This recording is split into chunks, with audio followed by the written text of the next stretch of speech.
I'm going to stick with Okada. Hey, if Okada comes back, great. I just don't think he is. But we'll see. King of Pro Wrestling happens literally next week. So depending on my mood, I'll be here to talk about it on the next segment. But until then, before we go to the indie spotlight, Charles did bring up a point we did forget to mention of somebody possibly, well, not possibly, is done with the Fed. Santos Escobar. Yes. Completely, I believe. Out of the blue, really. As of this recording, by midnight, I don't know if that's like Pacific or Eastern Standard Time, but whenever the fuck midnight is for them, by tomorrow, he's done. His contract with the Fed is done. And he's free to go anywhere he wants. Will he make a debut on Wednesday? Hope not. Is King Cuerno back? I was also going to say, it's not just Barrett's going to be a lot more to come this. So look, I didn't like his run in the Fed at all. He didn't do anything for me when I saw him. You didn't watch his NXT shit, dude. I did, though, and I still didn't see what I used to see down in Lucha Underground. I need to see him do legitimately good work before I put that dude anywhere back on national television again. I'm honestly surprised that they didn't do more with him. The fact that he was a Mexican star that spoke English very, very well, and you know how they feel about that shit. So I was just always surprised he didn't get a bigger push. And in fact, his group is the last one he was just with, or more featured than him when it goes like Triple A. That was the other thing. I was all he did the first Worlds Collide show, and he didn't do anything else. He was never booked for a AAA show outside of the Fed related. I was really surprised that he wasn't doing more. Because he's from AAA. El Hijo del Fantasma. It's okay. But, he's got to be getting up there in age, too, right? I mean, he can't be that young. I wouldn't. So it's going to really depend on... Look, I'd love to see him get another shot somewhere. I've always liked Santos, King Cuerno, Fantasma. He's 41. Oh... I didn't know that. That's a bit. Hey, TNA. I guess so. Bound for Glory this weekend. They're doing the Call Your Shot Gauntlet. That'd be a cool, big surprise. I don't know. I guess it'll just be the El Hijo del Fantasma again. I guess we're going to have to wait and see what's up with Santos. But yeah, Sean Ross Sapp said this might be the first of others to possibly continue this train of not re-signing, because he's now the fourth person to now do this, along with Scarlett, Jasmine Nix, and Cross. Cross, I think, is going to show up at TNA this weekend. Which we could get into, Zahaya. Indie Spotlight. Play the song. Fuck, Phil. This is one of the worst shows I've ever seen. Ricochet and Dance. As always, support independent pro wrestling. It's the backbone of our industry. Without them, there is no future. So go out of your way and find your local indie, because you never know, one day that person will be on your TV. Hi, everybody. It's the Indie Spotlight. Spooky season has begun.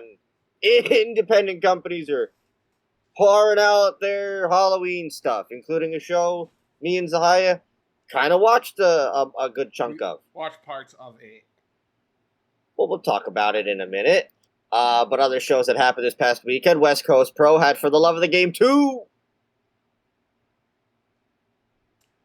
Did you hear about... I just lost my voice.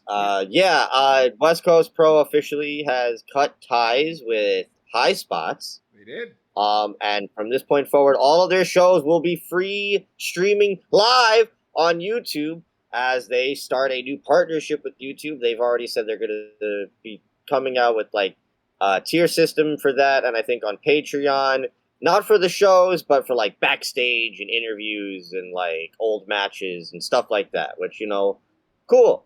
I'll subscribe to YouTube because it's not High Spots. So, yay, finally, we can watch more West Coast. Well, on this show, the West Coast Cup, it was I think Sean even said it was a out-of-the-blue sort of show. I think it was, like, slightly announced, but then it just happened, and they aired it for free through YouTube. Or, no, through High Spots on their freemium thing, this is their last show that they were doing. And the entire night was a tournament for the West Coast Cup. Yeah. In the end, Andrew Cass would defeat Danny O'Ryan to become the West Coast Cup 2025 winner. Also on the show, Alpha Zoe defended the Golden Gates Championship against Calvin Tankman, and Joni Robbie defended the Women's Championship against Kitsune. Oh. MLW had some stuff this past weekend. Starting with Slaughterhouse. Yeah. No reaction, no pops? For MLW? Yeah, no. The only thing I heard is... We need to watch a show one day, Zahai, just to see what's going on. No! I we need to see what's... It's free. One day. I'm going to throw it on one day. Don't worry, you'll see. So, on the show, we had the continuation of the Opera Cup quarterfinal matches. On this show, we had 3 of them. Volador Jr. moved on, defeating Star Jr. Satoshi Kojima defeated Bishop Dyer. And Austin Aries defeated Paul London. Thanks to stuff involving special guest commentator and Paul London's, former friend now in MLW, Paul Walter Hauser. They're feuding now. Here's my problem with MLW. Like, they get legitimately good talent. Like, they got the CMLL talent. Like, Kojima's on that fucking show. Like, there's, like, legit good talent there. They got Cruel. But it's the way that the show is structured. It's like it's like an American wrestling TV show, which means the matches don't go very long. You only get a certain amount of time. Some shenanigans always happens. And the crowd itself just aren't, like they're not smart marks. They're like from the local area, so they're like, okay, we'll go to this show. They're not like passionate wrestling fans, so it's not like you're gonna get like this great MLW crowd. Like they might cheer for like people doing insane shit every now and then, but they're like not there for like because I really want to go see Kojima and fucking and Sabanero go at it. Like, that's just not what's happening. It was Star Jr., not Summon. It was a point. I was just being a dick. Also, there was another quarterfinal match that did all 4. It was Místico defeating Ultimo Guerrero. So Místico, Austin Aries, Satoshi Kojima, and Volador Jr. all moving on to the semifinals of the Opera Cup. Winner gets a world title shot. Shoko Nakajima defended the women's title over Himawari. Matt Riddle defeated Alex Hammerstone and then announced that the King of Bros is dead and the Rude Dude era has begun. I saw that. Go away. Because he beat up that one interview guy for shoes. Yeah, TMZ shit. Yeah. And then the world title was defended in a Chamber of Horrors match, a la WCW.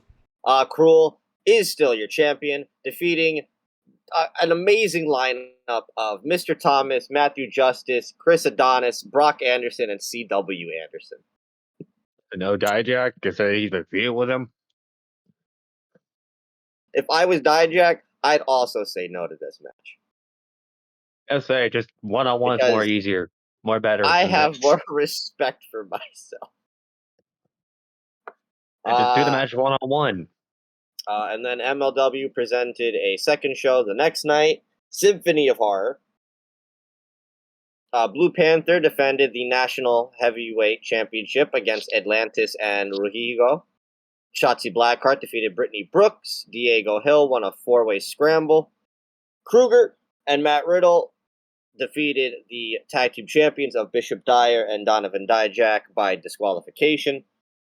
Templario defended the middleweight title over Virus, and Místico defeated Austin Aries in the first semi-final match. So at least Austin Aries isn't winning the Opera Cup. Because I kind of felt like they were going to let him win because it was like his big return. But you can't beat Místico. Nobody beats Místico unless you're MJF. that was it for MLW. And then GCW had one show this weekend, Last Frontier, in...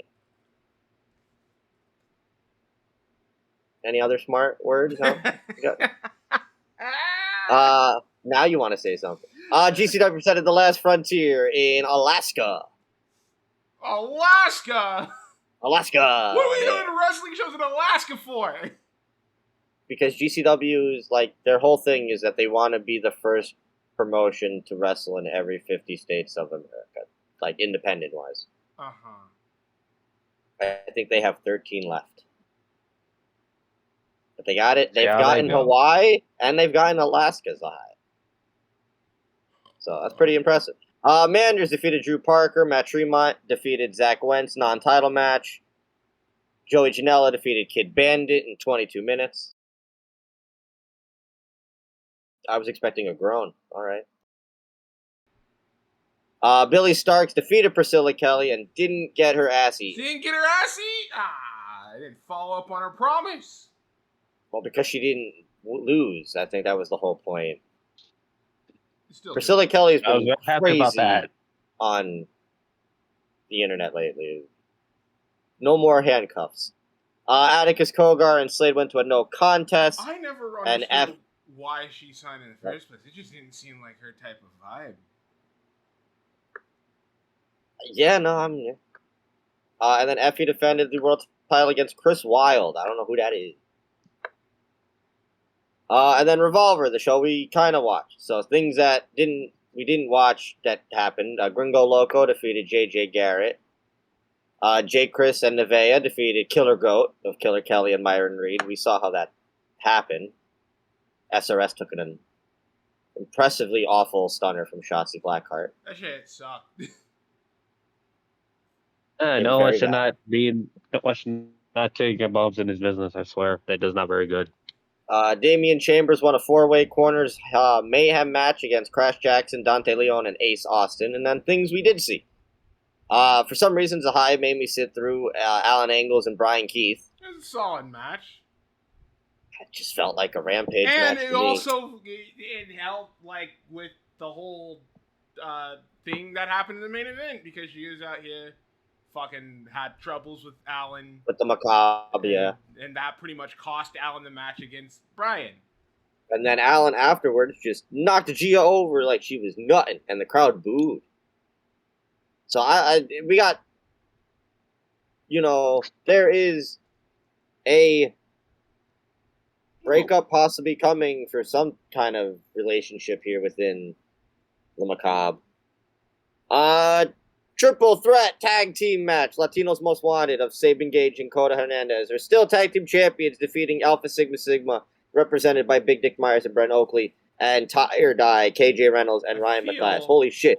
That's the first time I've ever saw their names. I feel like I've watched this match about 4 different times. Well, I think we said it last time. They need tag teams. We need to, get some new tag teams in this division. Especially when we are continuing to tease the breakup of the most, over tag team they have in Alpha Sig. Why are we trying to break up Alpha Sig? We did this already. We're just doing it again.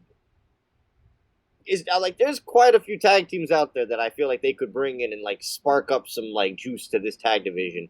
Because it's these 3, Cruel and Fulton, and, the Rascals whenever they have the ability to be here.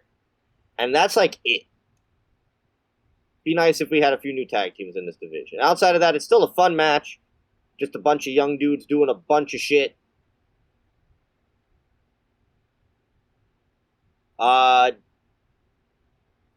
one of the best matches that we saw in just terms of fun. Originally, what was just a scramble match between Amazonga, Jeffrey John, Joe Alonzo, Junie Underwood, Casey Jacobs of Alpha Sig, and Action Braxton, ended up becoming a 7-way scramble for the newly reinstated Scramble Championship. Hell yeah. After, I still don't remember his name.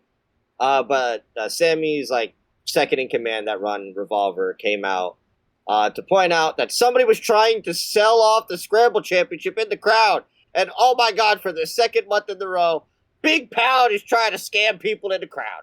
This man's trying to run a good old healthy small business, and these motherfuckers are trying to are trying to call my guy over here. This is ridiculous. And all of a sudden, I said I don't know his name, but I will learn it. Announces that not only is the Scramble title now reinstated, it's on the line, and the match is now. I gotta give it a Revolver. They know how to do a Scramble. It's pretty fun. It's a pretty fun match. Holy shit. So many people just get to do shit. And my fucking guy ended up winning, so ha! Sucks to suck. Hell yeah, Big Pound, baby. And then after he won, the dude also said, oh yeah, it's 24/7 rules. And they all chase his ass. So you know what? That's going to be fun to see. You can't keep doing this.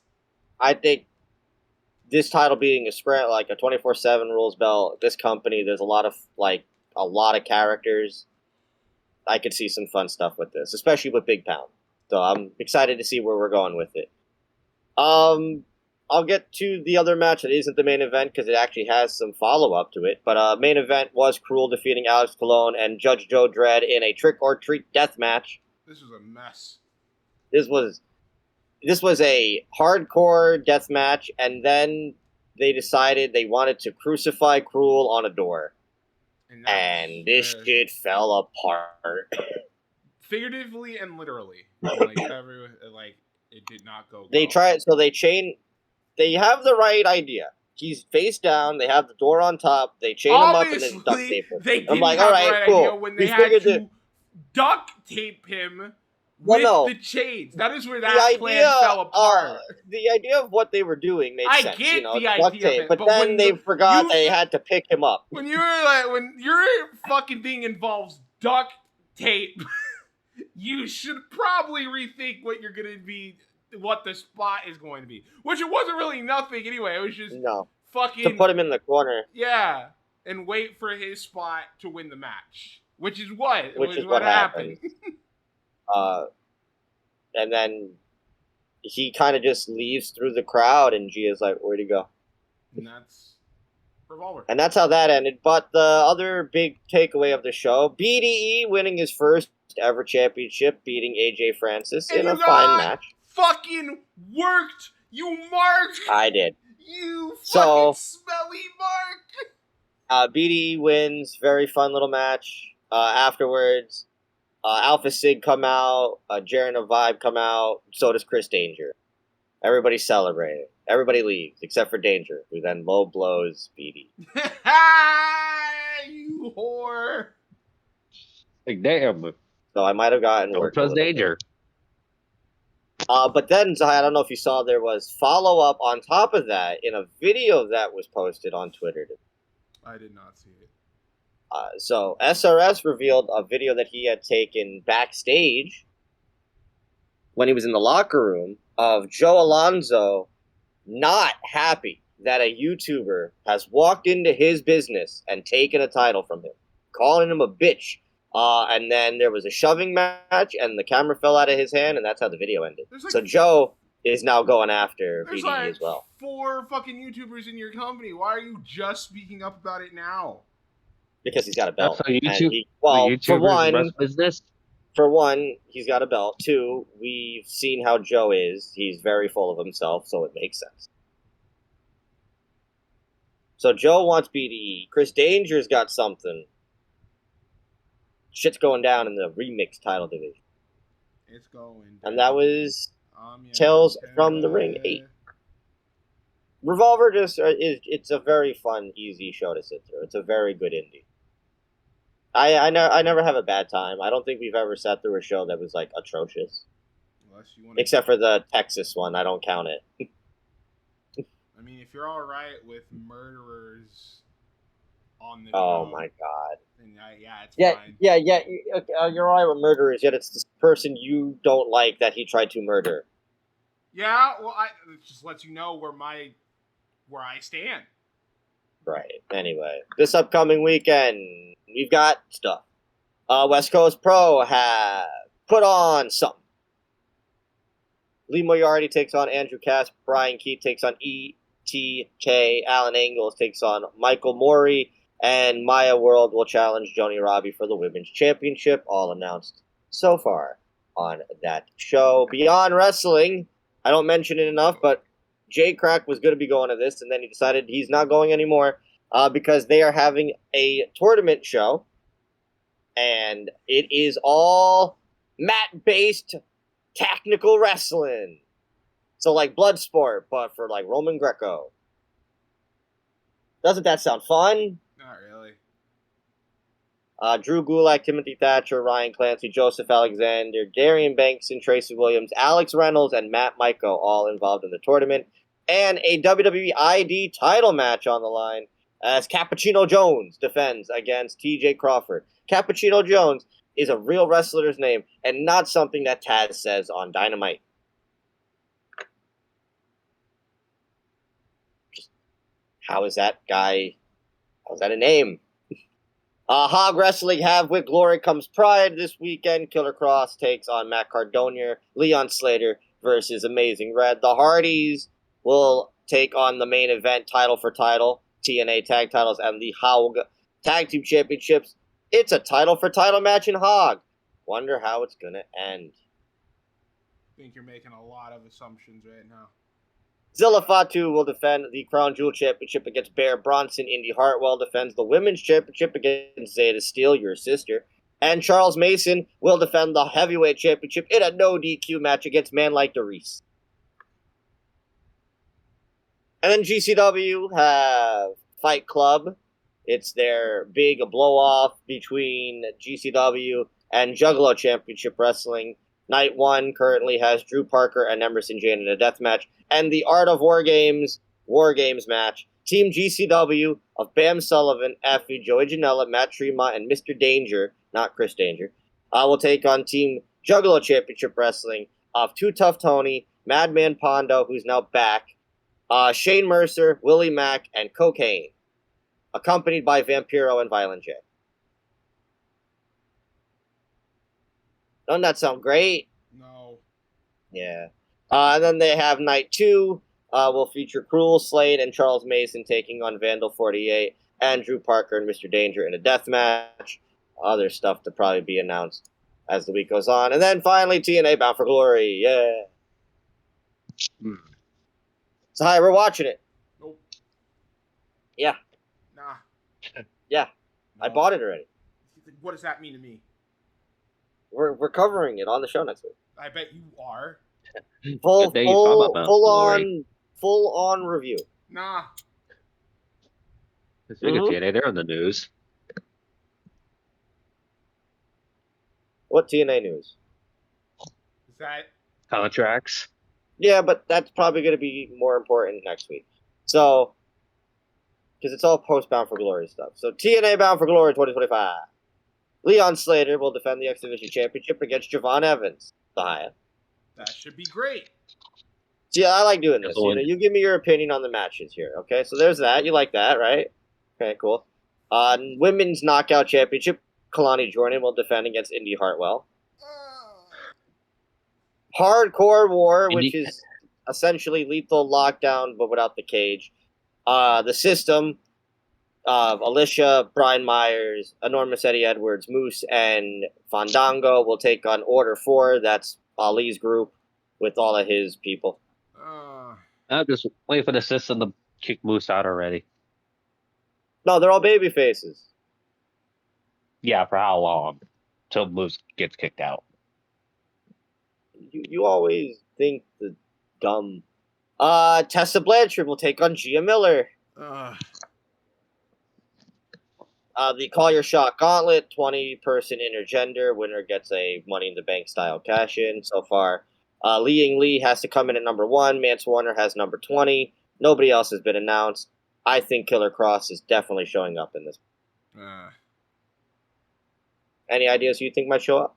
I don't care. Expect Tommy Dreamer to be in the match. Oh, dude, that'd be awesome. Trick Williams will defend the world title against Mike Santana. And the last great tag team match of all time. One final table for the TNA Tag Team Championships. The Hardys defend against Team 3D. Kill me. Hell yeah. Hell yeah. It's going to be the biggest train wreck of all time. Spike Dudley's going to make a cameo. Probably. This is the last time Debo will ever wrestle again, so. Lita's going to show up. No, she's not. Who knows with this TNA partnership? She's not showing up. TNA, listen, this has been the first Bound for Glory in a long time where it feels like Bound for Glory. Her and Matt haven't done a fucking angle since 2005. This is not happening. We're doing it for TNA Bound for Glory in LOL. That's it. That's it. All right. Well, now it's time for our retro review. And speaking of Bound for Glory, we're going back 20 years for TNA Bound for Glory 2005. I can't. That's sickening. To start off TNA Month. So, with that being said, Charles, why specifically Bound for Glory 2005? Oh, considering what the last TNA show you guys covered before. Considering it was 05, Slammiversary and everything else, so why not continue that trend? All right, very true, very true. Got a very good point. I like it. But Adam, with that being said, before we get into the retro, we know what wrestling culture looks like, kind of, in 2005. But what about popular culture in 2000? So it's time for the Culture Corner, which means, Adam, movies, October, 2005. Yes. What's happening? We got some stuff. We have to have something. We've got some stuff. Okay. It's not great stuff, but we got some stuff. Well, first off, we got, how about Batman versus Dracula? What? Oh, yeah, that's an animated movie. I just what the fuck? Yeah, I did watch that. I enjoyed it. You guys like video game movies? Depends. You like Doom? No. Wait a minute, is that the one with the Rock? Yes, it is. I hate you, Ad, for reminding me of that trash. Why? We have the remake of The Fog with Superman. It's not as good as the original John Carpenter. Waiting. I like Waiting. Ryan Reynolds, funny movie. I haven't seen it. Very, Ryan Reynolds wants to fuck a fucking underage girl in that movie. What? Can't believe it's time. Yeah. What? There's he's got a whole subplot where he's counting down to this 17-year-old's birthday. All right, we don't need to talk about this anymore. Knox is in it. It's a very fun movie. Wallace and Gromit: The Curse of the Were-Rabbit. Oh, that's a good one. It's a good movie. I won Best Animated Feature at the Oscar that year. And then the only other movie to mention, because it's that time of year, because it's going to be the start of it being that time of year. Sahaya. Yes. Do you want to play a game? Saw 2! Saw 2. That's right. Saw 2. A year prior to this? Yeah. Okay. So they were still going to continue. They are already on it. They got their budget back and everything. It was all right, we already know where we're going with this next one. And The Legend of Zorro with Antonio Banderas. I know somewhere in the Italian man is probably jumping with joy hearing that. That's about it. That's it for October. Not as much horror. Some stuff. Not a lot of anything, groundbreaking. I mean, I guess Saw 2, Curse of Were-Rabbit. That's about it, really, in terms of groundbreaking. All right, chill. Dude could go fuck off. Josh!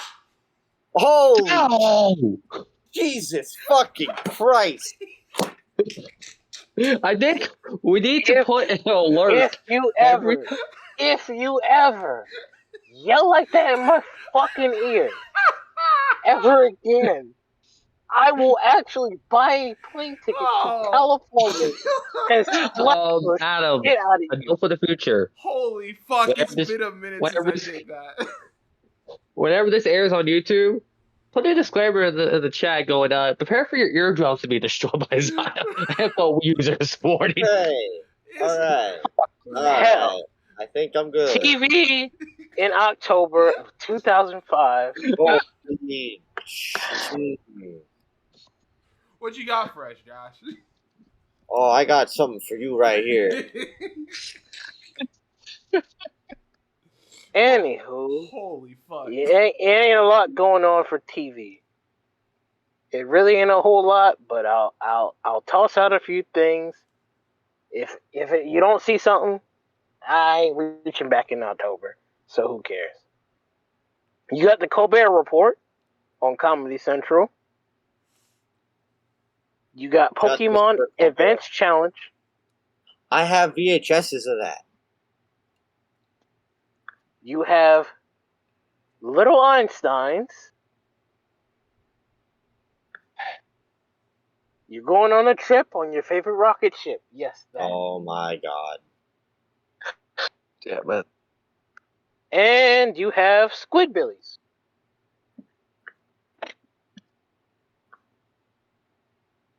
That's all you get for TV. That is it. We watched that. Fucking. Thank God, we just gotta start watching Squidbillies again. No. Yes. It is a very adult show swim. Oh. It's a very adult show. Adult Swim show. Oh, and Run's House was on MTV. I can't believe I forgot about that. All right, Josh. It's October 2005. There's gotta be some video games. You can't tell me there's not. Oh, video games kind of destroys everything else. Yeah, I bet. Because there's a lot going on. Good. There's a lot going on, so I hope you're ready. It's about to get a little nutty. We got Pokemon XD, Gale of Darkness. That, I just saw an article about that because it's getting released on, like, the e-game shop on the Switch. I didn't like it. You got Castlevania Dawn of Sorrow. Nope. Mega Man 04. Nope. I know that one. Doom 3 Resurrection of Evil. Video game tie-in. Black and White 2. Like the cookie? No. You've never had a black and white cookie? They're very tasty. I'm pretty sure this is the... No, it's not the Spy game. Damn. That's crazy. Pokemon. Wallace and Gromit, The Curse of the Were-Rabbit. Video game tie-in, yeah! L.A. Rush. Nope. The Nightmare Before Christmas, Oogie's Revenge, and The Pumpkin King. I had that game. It's a good sequel. I did not know. It's fine. Codename Kids Next Door, Operation Video Game. And I did video game tie-in. SXX on tour. The Tricky? Yes. Phoenix Wright Ace Attorney. Never played it. Yes. Grand Theft Auto The Trilogy. Chicken Little. Shadow of the Colossus. Age of Empires 3. I like that game. Spyro Shadow Legacy. Fire Emblem Path of Radiance. Zoo Tycoon 2. This is all just October? Yeah. That's why I was like, there's no way there's not a bunch of video games during this. Zatch Bell. Mamamono Battles. I had that game! I had that PS2. I gotta forget that again. That's one of the few anime I like. Dance Revolution Mario Mix. Mario Mix. Yep. Mario had every kind of game. GTA Liberty City Stories. Metroid Prime Pinball. Nintendogs. Battlefield 2. Call of Duty 2. Civilization 4. Lego Star Wars, the video game. Resident Evil 4. Yes. Ratchet Deadlock, Soul Calibur 3, and Half-Life 2. All right. What a month. Yeah, there was a lot of shit going on. Good lord. All right. Well, now that we've got that out of the way, we got movies, we got TVs, we got video games. What about the music? What about the music in the fall of 2005? All right, we are in October. I'm picking. I wonder what week this is. Okay, so 2005. October of 2005. The Monster Mash. Uh-huh. I'm gonna go with. Let's go for a random name in here. Kanye West or something. I don't know. Who's a female? All right. In 2000, Mariah Carey, because that sounds like it's gonna be her. Okay. Chris Brown. Because why not? We got 05? Kanye, Chris Brown, and Mariah Carey. All right. So this is the top 10 for October 29th, 2005. We've got, at number 10, we got Sugar, We're Going Down by Fallout Boy. Oh, we're going down swinging. At number 9, we got Because of You by Kelly Clarkson. At number 8, Adam with Wake Me Up When September Ends by Green Day. In October? Son of a bitch. What do you mean? What are you saying that to me for? Because you were like, oh, it's gotta be. Because you were like in April when we last did this. It's like, oh, it's gotta be. Yeah. Yeah, like, stupid. At number 7, we have Soul Survivor by Young Jeezy featuring Akon. At number 6, we got Like You by Bow Wow featuring Sierra. Yeah, back when they were a thing. At number 5, we got Shake It Off by Mariah Carey. Oh. At number 4, we got the My Humps by the Black Eyed Peas. Oh, that's, At number 3, look at this photograph. Oh, you got man. You did not pick a Nickelback. That would be I gotta remember that rock music used to make top 10 lists back then. Like, that doesn't happen anymore. No. And it's not surprised it's Nickelback either. At number 2, we got Run It by Chris Brown. Oh. And at number 1, I ain't saying that she's a gold digger, but she ain't messing with no broke. Well, the rest of the song. It's Gold Digger by Kanye West featuring Jamie Foxx. The one time I don't pick Kanye. Well, me and Jamal were right. I wanted to. What the hell? I was on there though. You were. You did get on there. Yeah. But that was music. That was popular culture in 2005. What about wrestling culture in October 2005? This is where shit starts hitting the stinky fan. So here we go. Zaya! Adam. Do you have time for the Fed? I do, but Adam.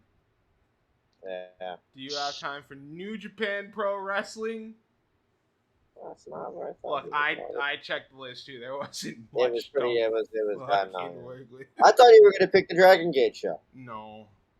All right. I was gonna go with the DDT show, but I was like, you probably don't know any fucking buddy in DDT in 2005. I saw Emi Sakura's name was on it. Yeah, it was.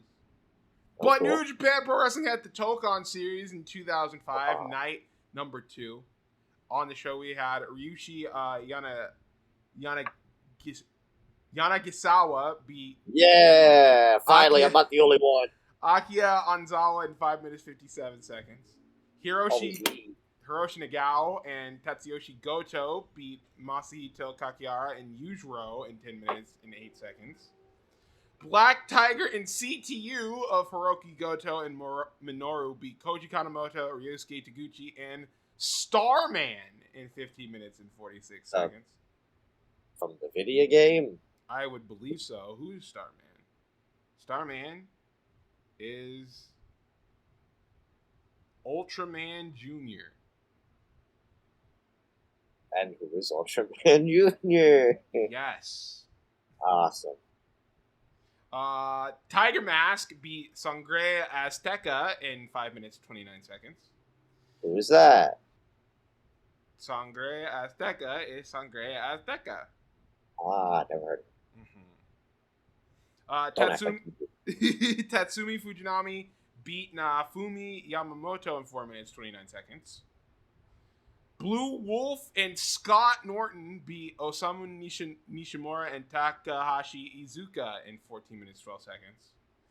Team Japan of Manabu Nakanishi and Yuji Nagata beat Mark Jindrak and Matt Morgan in 11 minutes 37 seconds. What? Yeah. Oh, that's funny. They were in the Fed earlier in 2005. Yeah, that's I'm funny. guessing this is when they first got released. And then in the main event, Black Strong Machine, Hiroshi Tenzan and Masahiro Chono beat Hiroshi Tanahashi, Shinsuke Nakamura, and Yutaka Yoshi in 18 minutes 46 seconds.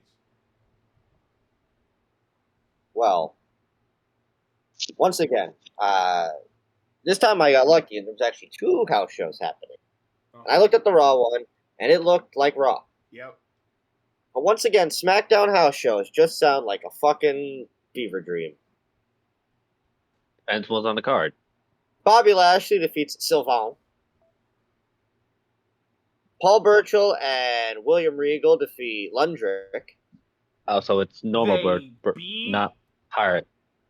Yes. Oh, yeah, that's right. He's just normal Paul Burchill right now. Yeah. Ken Doane defeats Funaki I bet. before he was a cheerleader. Damn. Hoovy defends the Cruiserweight title over Kid Cash. My boy Heidenreich and Road Warrior Animal defend the tag titles over Eminem. Great. I forgot. Matt That was Hardy the thing, defeats no, Christian. Ray Yeah, defeats JBL. Isn't this house show one of the few last house shows for Christian before he jumped to TNA later this year? Yeah, That year? probably. Yeah, I believe because he's out by Taboo Tuesday, which I believe is like early November. Yeah. Ray defeats JBL. A 4-way that I need to see, because I know it's been filmed. Booker defends against Benoit, Hardcore Holly, and Mr. Kennedy. I need to see that match. And then a main event that I would also like to see. Batista defends the world title in a triple threat against Eddie and Randy Orton. That'd probably be more likely to be uploaded on the Vault before instead of the other match. I just saw they uploaded like a 4-way recently. And I know they uploaded a triple threat mode with freaking Rock, Brock, and Triple H at an Australian show. So yes, please keep more house show footage. I love this shit. So yeah, I kind of want to watch this SmackDown.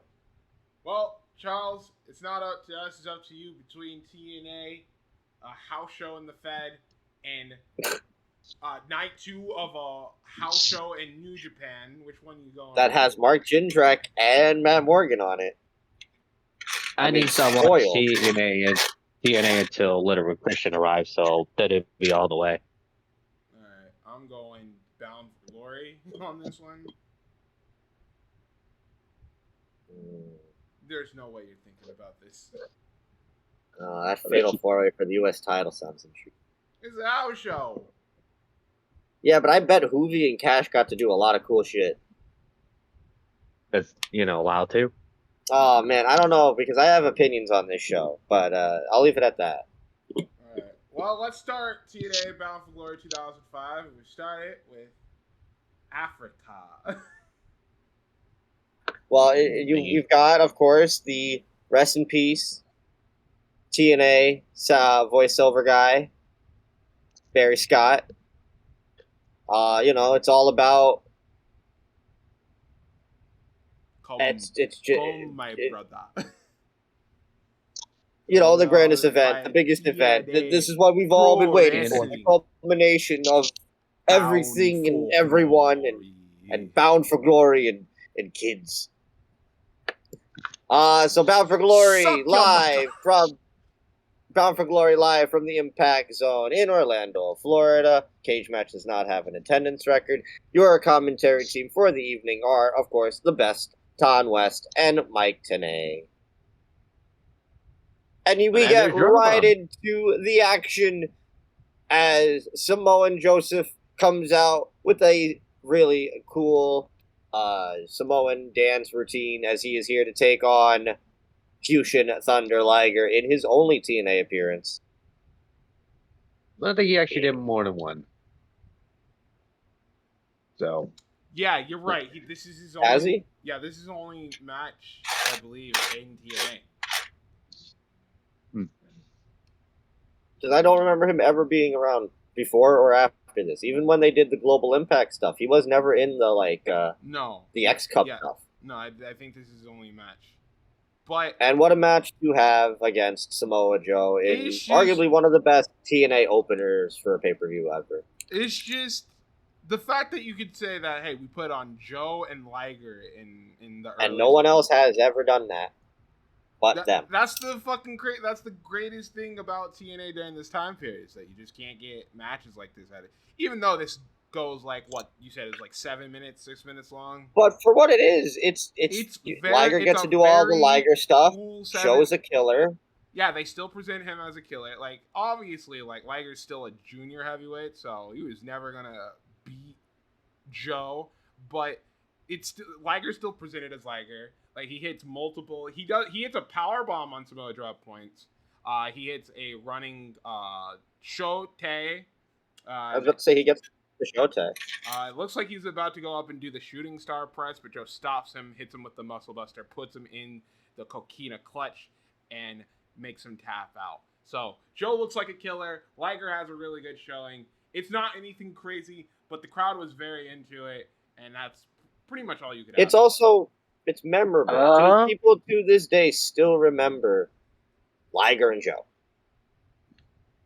By the way, this is not his only time competing in TNA.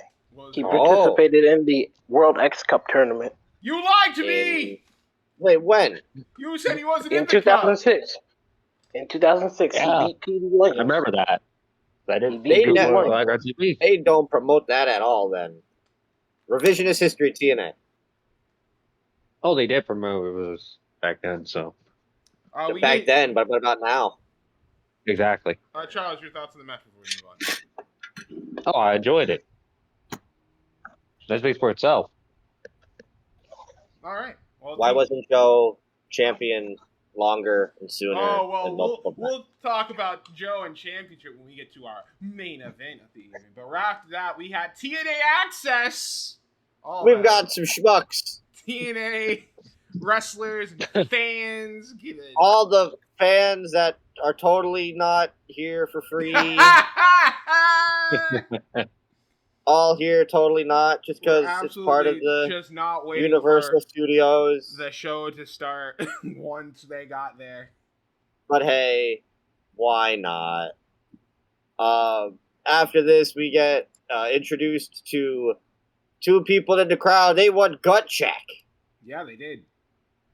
I forget the dude's name, but I know the chick only because she was in that one X Division gauntlet, and she was AJ and Daniel's like manager for a quick minute. But enough about that. It's time for some real fucking stars, or should I say, diamonds in the rough. Simon Diamond, Dave Young, and Elix Skipper. He's like, we gotta go out there. We gotta go out and show everybody why we are truly diamonds in the rough. And they're here to take on the dream team of Sonny Siaki, not Batista, and the fucking man Shark Boy. It's Siaki, Apollo, and Shark Boy all coming in a 6-man tag match against the Diamonds in the Rough. And boy... And you would think, okay, so we just had that backstage promo. This is like an actual stable. It's a unit. Oh, here's Shark Boy. Here's Sonny Siaki and Apollo. This one makes sense. This is pretty academic. Diamonds in the Rough lose because they are jumpers. No, Adam, the diamonds in the rough. We don't see it yet, but they're gonna chisel themselves out of stone and make themselves diamonds. That's the gimmick. Sorry, they win. I thought they lost. That was a different show. You ever see start from the bottom? Apollo hits a non-fucking move where it's like a Hertz donut, but he releases it too early, and Apollo fucking lands on his face. Awful. He's bad. He's very bad. He tries to do a dive, and he almost kills himself.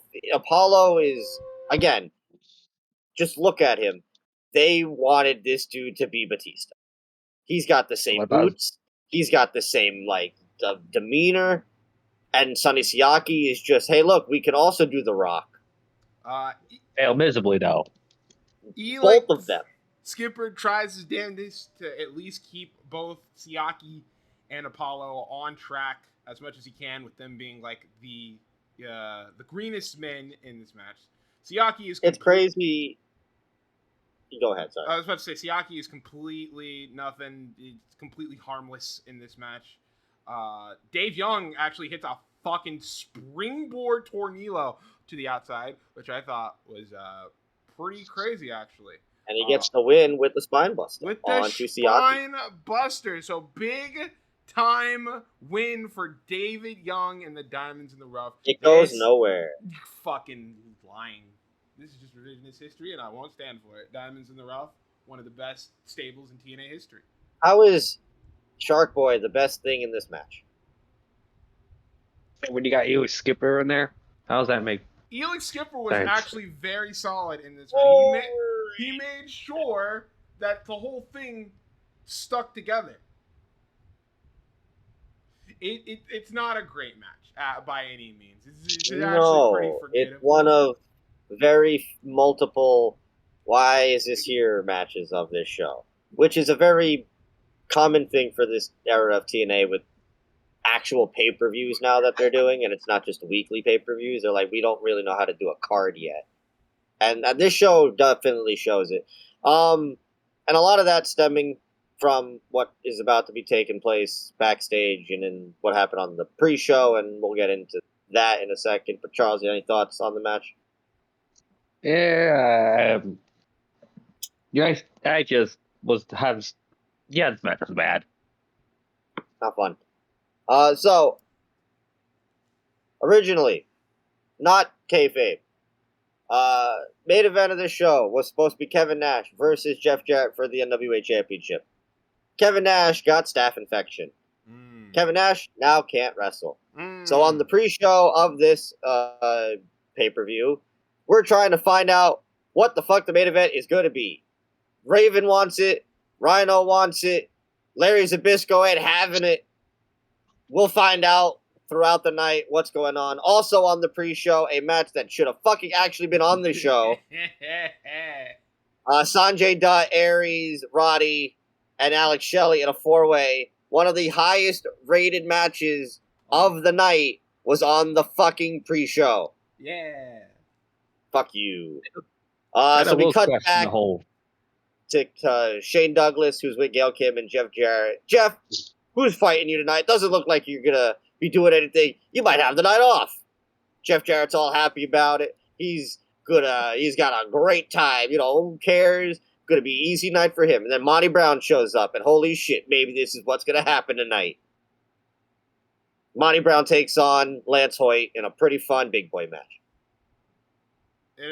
You can tell these two are friends. Yeah, very early on, there's you see that Monty liked Lance. He gave Lance a lot in this match. Monty is just an ultra ball of charisma. Monty does the Alpha Bomb to Lance, which is fucking crazy impressive. If you don't know the Alpha Bomb, it's a power bomb from Fisherman's carry into the power bomb. It's ridiculous. Lance also gets to hit his fucking moonsault from halfway across the ring. That was ridiculous. Which, again, you can tell it's like, yeah, these two are perfectly okay with just letting each other get their shit in on each other. It's a very fun big boy match. I had no issues with it. And Monty gets the pounce in the end, and it's dope as shit. Charles? Yeah, no issues with it. I got lots to say in regards to the world title picture, but I'll wait. So yeah, Monty ends up getting the victory over Lance. We get more. There's more international fans that watch TNA. And then we get to the next match. No, we get to the backstage segment before the next match. It's the 3 Live Crew. BG James, Conan, Ron the Truth, Killings. And they got a problem. And it's the continuation. Problem and is still fucking Billy Gunn, a.k.a. the Kip Outlaw, James now. a.k.a. now Kip James. Kip James, bitch. Yeah, what is it? I'm Kip James, bitch. I'm Kip James, bitch. He's got it on his shirt. So Shane Douglas continues to ask the same question I feel I've heard all of 2005. So, well, you guys still a family? They seem to be less on BG James now and more on Kip for just always sticking his nose in their business. And so... Yeah, but then Kip's all like, hey, guys, maybe I should come out because, they got 4 and it's only you 3. And BG's like, it's a good idea. And Ron's like, yeah, that's a good idea. Conan's like, what the fuck is wrong with you guys? No, fuck you. Get out of here. That's a terrible idea. I'm so tired of you. So it is Team Canada. And he calls him a little biatch. So it is Team Canada of A1. No. What? No, I mean, that's what I mean. Like, no. Team Canada of A1, Eric Young, and Bobby Roode, because Petey is busy tonight, so A1 actually makes it on a pay-per-view in a match. Gets to fucking wrestle. And guess what he does in it? Abso-fucking-lutely nothing. He does a terrible power slam. Well, hold on. The 3 Live Crew, both men get fucking I know, A1 sucks. Conan gets fucking promo time, and then BG James gets to do his Road Dogg shtick yet again. Which I think is hysterical because his Road Dogg shtick is literally the Road Dogg shtick. It's all the same build up and setup, just with instead of New Age Outlaws, it's 3 Live Crew, and instead of Tag Team Champions of the World, it's some other shit. But when they do it, because this is not a TNA crowd, this is just fucking people who bought tickets. They know New Age, so they cut to the crowd, and they're doing it. But they don't know the follow-up, so they do the WWE part, and they have to cut away quick. It's like, oh, shit, can't have them say that on camera. Conan has the best part of the match, where he starts the match, his shoe, does all of his shit, and then fucking tags out. Fucks off. Says, cool, I did the lariat, I throw shoe. Fucking, that's me. Okay, cool, bye. And at that point, now it's a handicap match. Dude, this whole match... It's a handicap match on top of the fact that it's already a handicap because Conan does his shit and now he's out. Fucking Road Dogg is the hot tag of this match, so it's 3-on-1. And they can't for Ron Killings. And they can't fucking take down the power of the Road Dogg, baby, until Bobby Roode gets a Canadian flag and he smashes it across BG's head. Thank God. And that's the finish. Then we need to get our heat. And now here comes Kip James. And he's gonna hit Conan with the chair. Now he cracks the shit out of A1 with the chair, and he runs off. And Conan's all like, I still don't know, man. Can they coexist? I fucking hate it here. Charles. Why is 2005 so fucking focused on this storyline? These are where the main eventers are, Adam. Fuck you! Charles, your thoughts on the match? Then I forgot this was going to be the lead up to freaking LAX. Yeah, we were discussing that last time we were there. All this, well, at least it does give us LAX, which is one of the best teams. That not with Hernandez at first. It was somebody else before Hernandez. Yeah. So that's pretty much about it. Yeah. Yeah, I believe he's right. Who is it before Hernandez if it's not Hernandez? Can't remember the name, but it was someone else. Oh, interesting. So, yeah, more bullshit. I hate it here. Shane Douglas. Shane Douglas comes back. Larry Zbyszko, what the hell is going on? What's going to happen in the main event tonight? Shane, I'm fucking stressed. I don't know what's happening. I'm fucking dealing with shit. Yeah, that's we're pressed against the clock. Don't worry. I'll have something. There will be an announcement, but I'm waiting for a phone call. We'll find out if we will have a main event on this pay-per-view that you've paid for. It's already been an hour. We still don't know what our main event is. Time for a match we've already fucking covered. It's Ultimate X as PD, Matt Bentley, and Chris Sabin go at it again in an Ultimate X match for the X Division Championship. What is the story here? Tracy still involved, and actually mostly about it's just Ultimate X. So here's these three guys. They've done this already. X Division. This is the most spot fest type of TNA. I mean, look, I'm not saying like it's the X Division. It's like whatever, but like there's like no fucking. There's really no spots in this match that are memorable except for the fucked up ending. You're right, and that's what makes it is because there are no spots that are made, but they're just doing spot after spot after spot in the match. There's not like anything that really sticks, and then it's like the finish happens. It is like where the fucking first time the X Division thing comes down. And then they're like, it breaks. Nobody, and they have to. Nobody can fucking get it. Everybody's just got to stand there, look like a fucking idiot until the fucking ring crew gets back in. And they bring in a ladder, and the crowd start chanting, "Climb the ladder!" But they're like all fighting around the ring now because like we got to do something while this is happening. This up, they finally get the idea. Hey, we should still be wrestling, and then go to the outside and start wrestling for a little bit until they hang the thing back up. And so then. Everybody's up, gets back on the wire, and everybody falls down, and then the fucking thing falls down again. Oh no! Well, no, it's better than that. So Sabin and Bentley are on there. They both fall, and then it starts to dangle, and PD just underneath with his hands open, and the crowd are going and it falls perfectly in their hands, and the crowd boo. The referee at first. I don't think wanted to call it, but it's like we can't just fucking. He's like, no, that counts. And it's like fuck it, ring the bell, and the crowd go, what the fuck? And Sabin is so mad. He's so mad. He just walks to the back. He's clearly frustrated. Bentley looks confused. So does fucking like Petey, but he's like whatever. I won. This is a mess of a fucking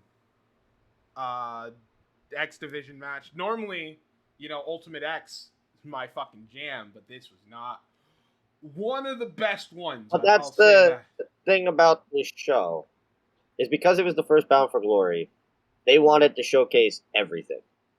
So instead of building up the X Division, or like an Ultimate X match, or like making sure that it was ready, they just said, well, it's the first Bound for Glory. We got to have an Ultimate X match. We got to have a Monsters Ball.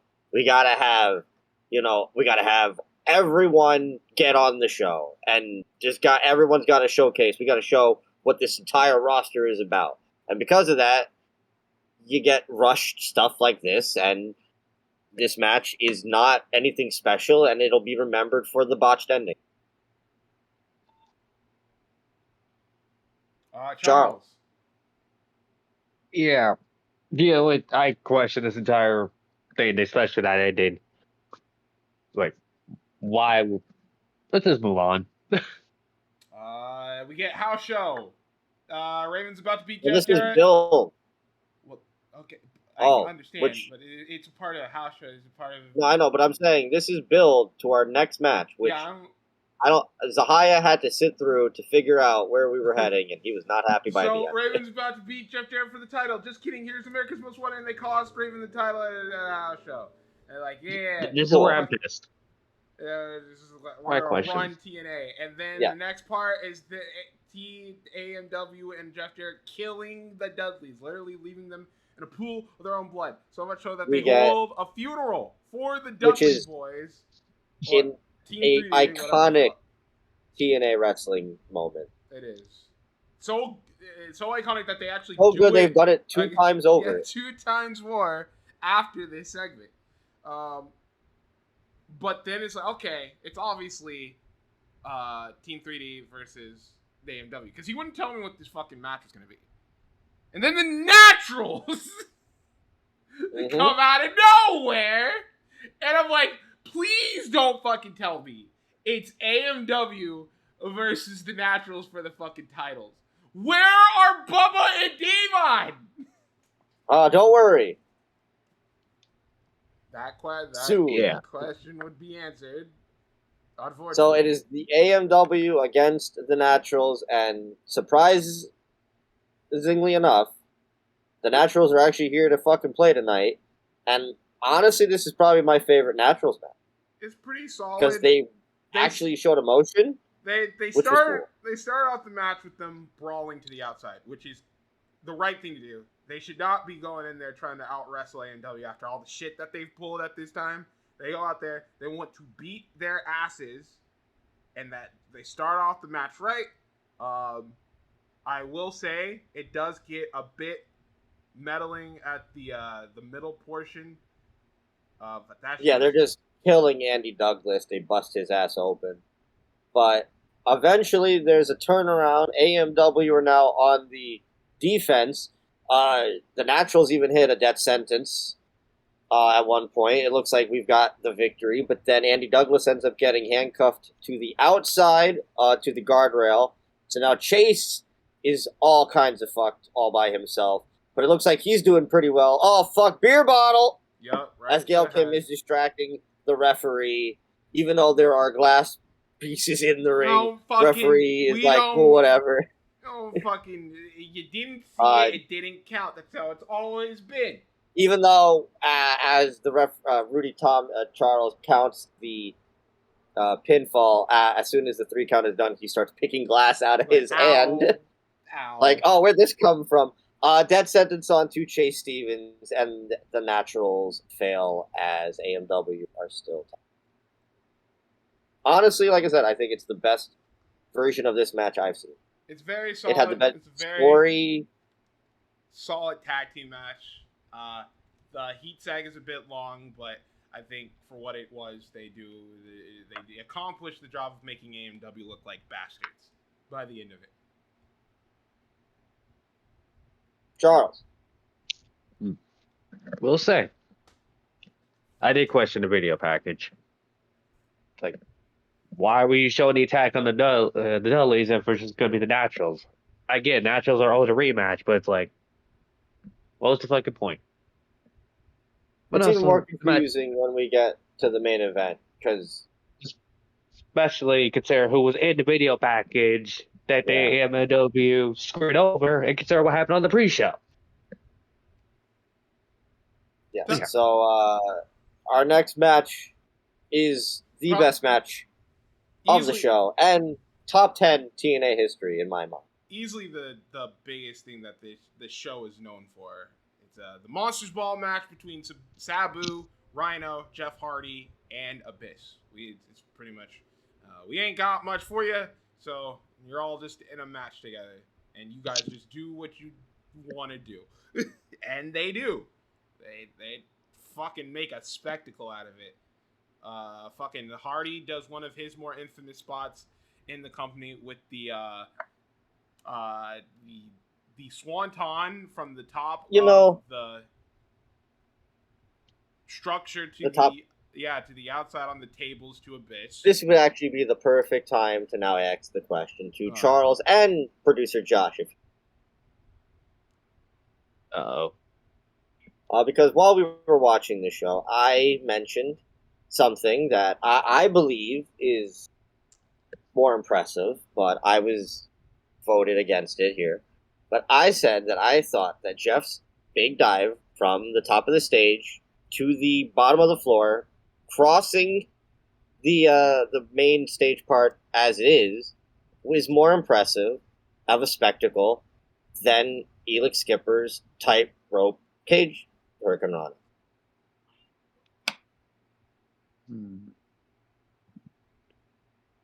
And I wanted to get other opinions here. So what do you guys feel about this? Because I know Zahaya's opinion is that I'm wrong and that Elix is more impressive.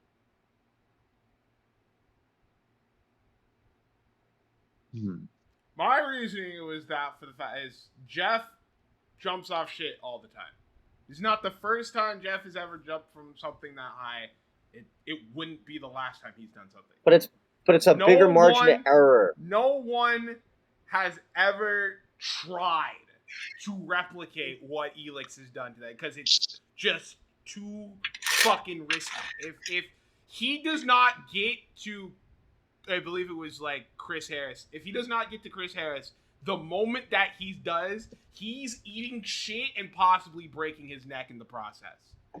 Yeah, but Jeff also has the possibility of cracking his spine on the edge of the stage ring. But then again, he never does. Jeff's jumped off a lot of shit. That's my whole thing. Is that it's very impressive. I'm not saying it's not. But he jumps off of fucking shit like this, like all the fucking time. Jeff had more things helping him than Elix Skipper did. Comfortably more. Because he wouldn't be able to do that if they didn't set it up for him to do it. Elix had to essentially walk across the thin lining of a cage that usually isn't supposed to be walked on in the first place. This ain't even a conversation. Elix's is more impressive. I think both are like top 3 for sure. Elix's is number 1 for a reason. If anybody else tried to do that and you don't have the balance that he has, you are eating massive shit. All right, well, that was a good conversation I wanted to have. Either way, this match is dope as shit. I remember as soon as the bell rang. Zahai, what did I say? Best match of the night? Well, no, besides that. I was going to say this real quick, too. Jeff did go on record saying that spot, he was almost afraid he probably was going to end his own career. Ah! So basically, Jeff wasn't even sure he was even going to be able to do it. Look, it's a dangerous. I'm not saying it's not. I said this match was made for me. It was made for you. It has all your favorite dudes. It's a hardcore match, and they all just go out there and do shit. Sabu does like a fucking. Sabu doesn't botch.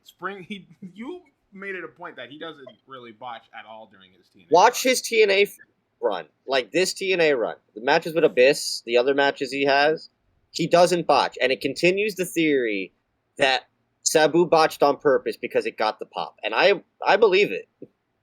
Sabu put Rhino through a table with a leg drop. He tried to go for the moonsault, but gets stopped with a fucking kendo stick to the gut. He finally does hit it on Rhino, but Rhino kicks out.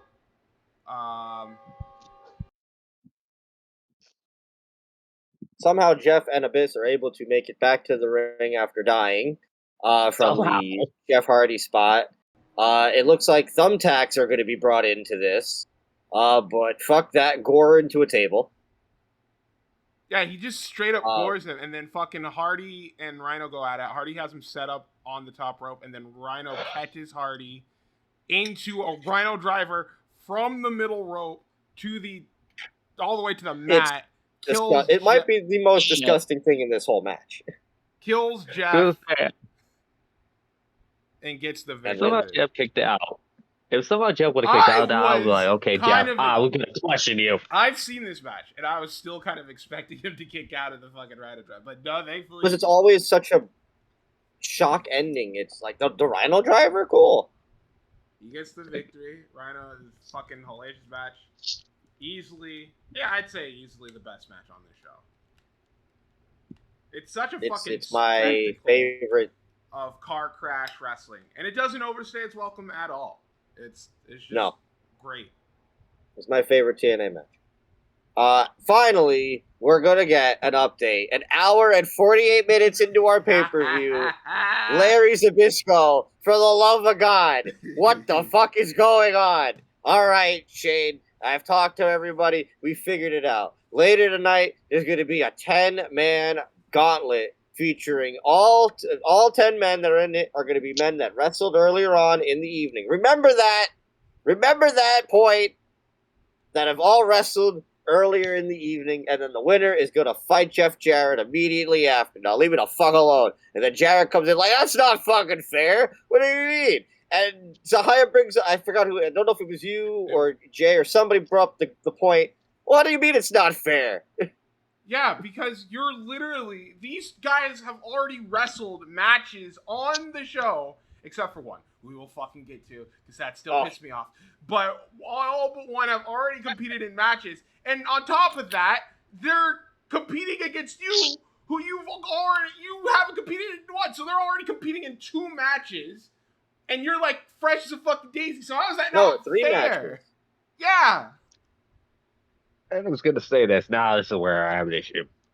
Because you back to the video package. Yeah, Merciless wants schools over Raven. No, all right. It's okay, maybe because of a rematch. No, they were going to go to do Kevin Nash instead. It's like... Yep. It's like, and what? And then the story is now... Over.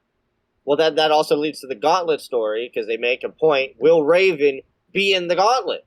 We'll have to find out. Because up next... It is time for the rematch. I've never seen the original. Zahaya has, but this was your first time watching the rematch. It is. Of their original Iron Man match they had at Victory Road. It is now Daniels and AJ, once again, 30 minutes, X Division Championship match. It's so fucking good. It's fucking great. Flow so 30 well, minutes and you don't fly even, by. I was about to say, you don't even realize that it's 30 minutes at all. Because there's no downtime in the entire match. There isn't. And even like the slower parts where they're like exchanging holds and submissions in like the beginning and middle portion of the match doesn't feel like it's slowing the match down at all. It feels... It's the feeling out process. Like they're going through the motions, and that just shows how fucking good AJ and Daniels were at this time. Like, and another thing is like, normally you notice when nobody's gotten a pinfall throughout the match. It literally takes us up until like the 27-minute mark to mention there still hasn't been a fucking fall. They're just doing a match. great fucking They're just match. having a great fucking match. And it's... But the whole story is that AJ last time tapped out to the Koji clutch. Right. So AJ wants to not fucking, lose again. But he's also trying to get the one up. So the whole, that is, the story is somebody wants to get the pinfall. So it's even less about, who will have the most pins. It's just about the one pin. And in the end, it only takes one fall to end this entire Iron Man match. And wow, what a fucking story. Fuck you, WrestleMania 12. Because they start going back and forth between trying to get the Angel Swings and the Styles Clash near, the last seconds of the match. We're literally at the last 10 seconds. The Koji clutch gets put on.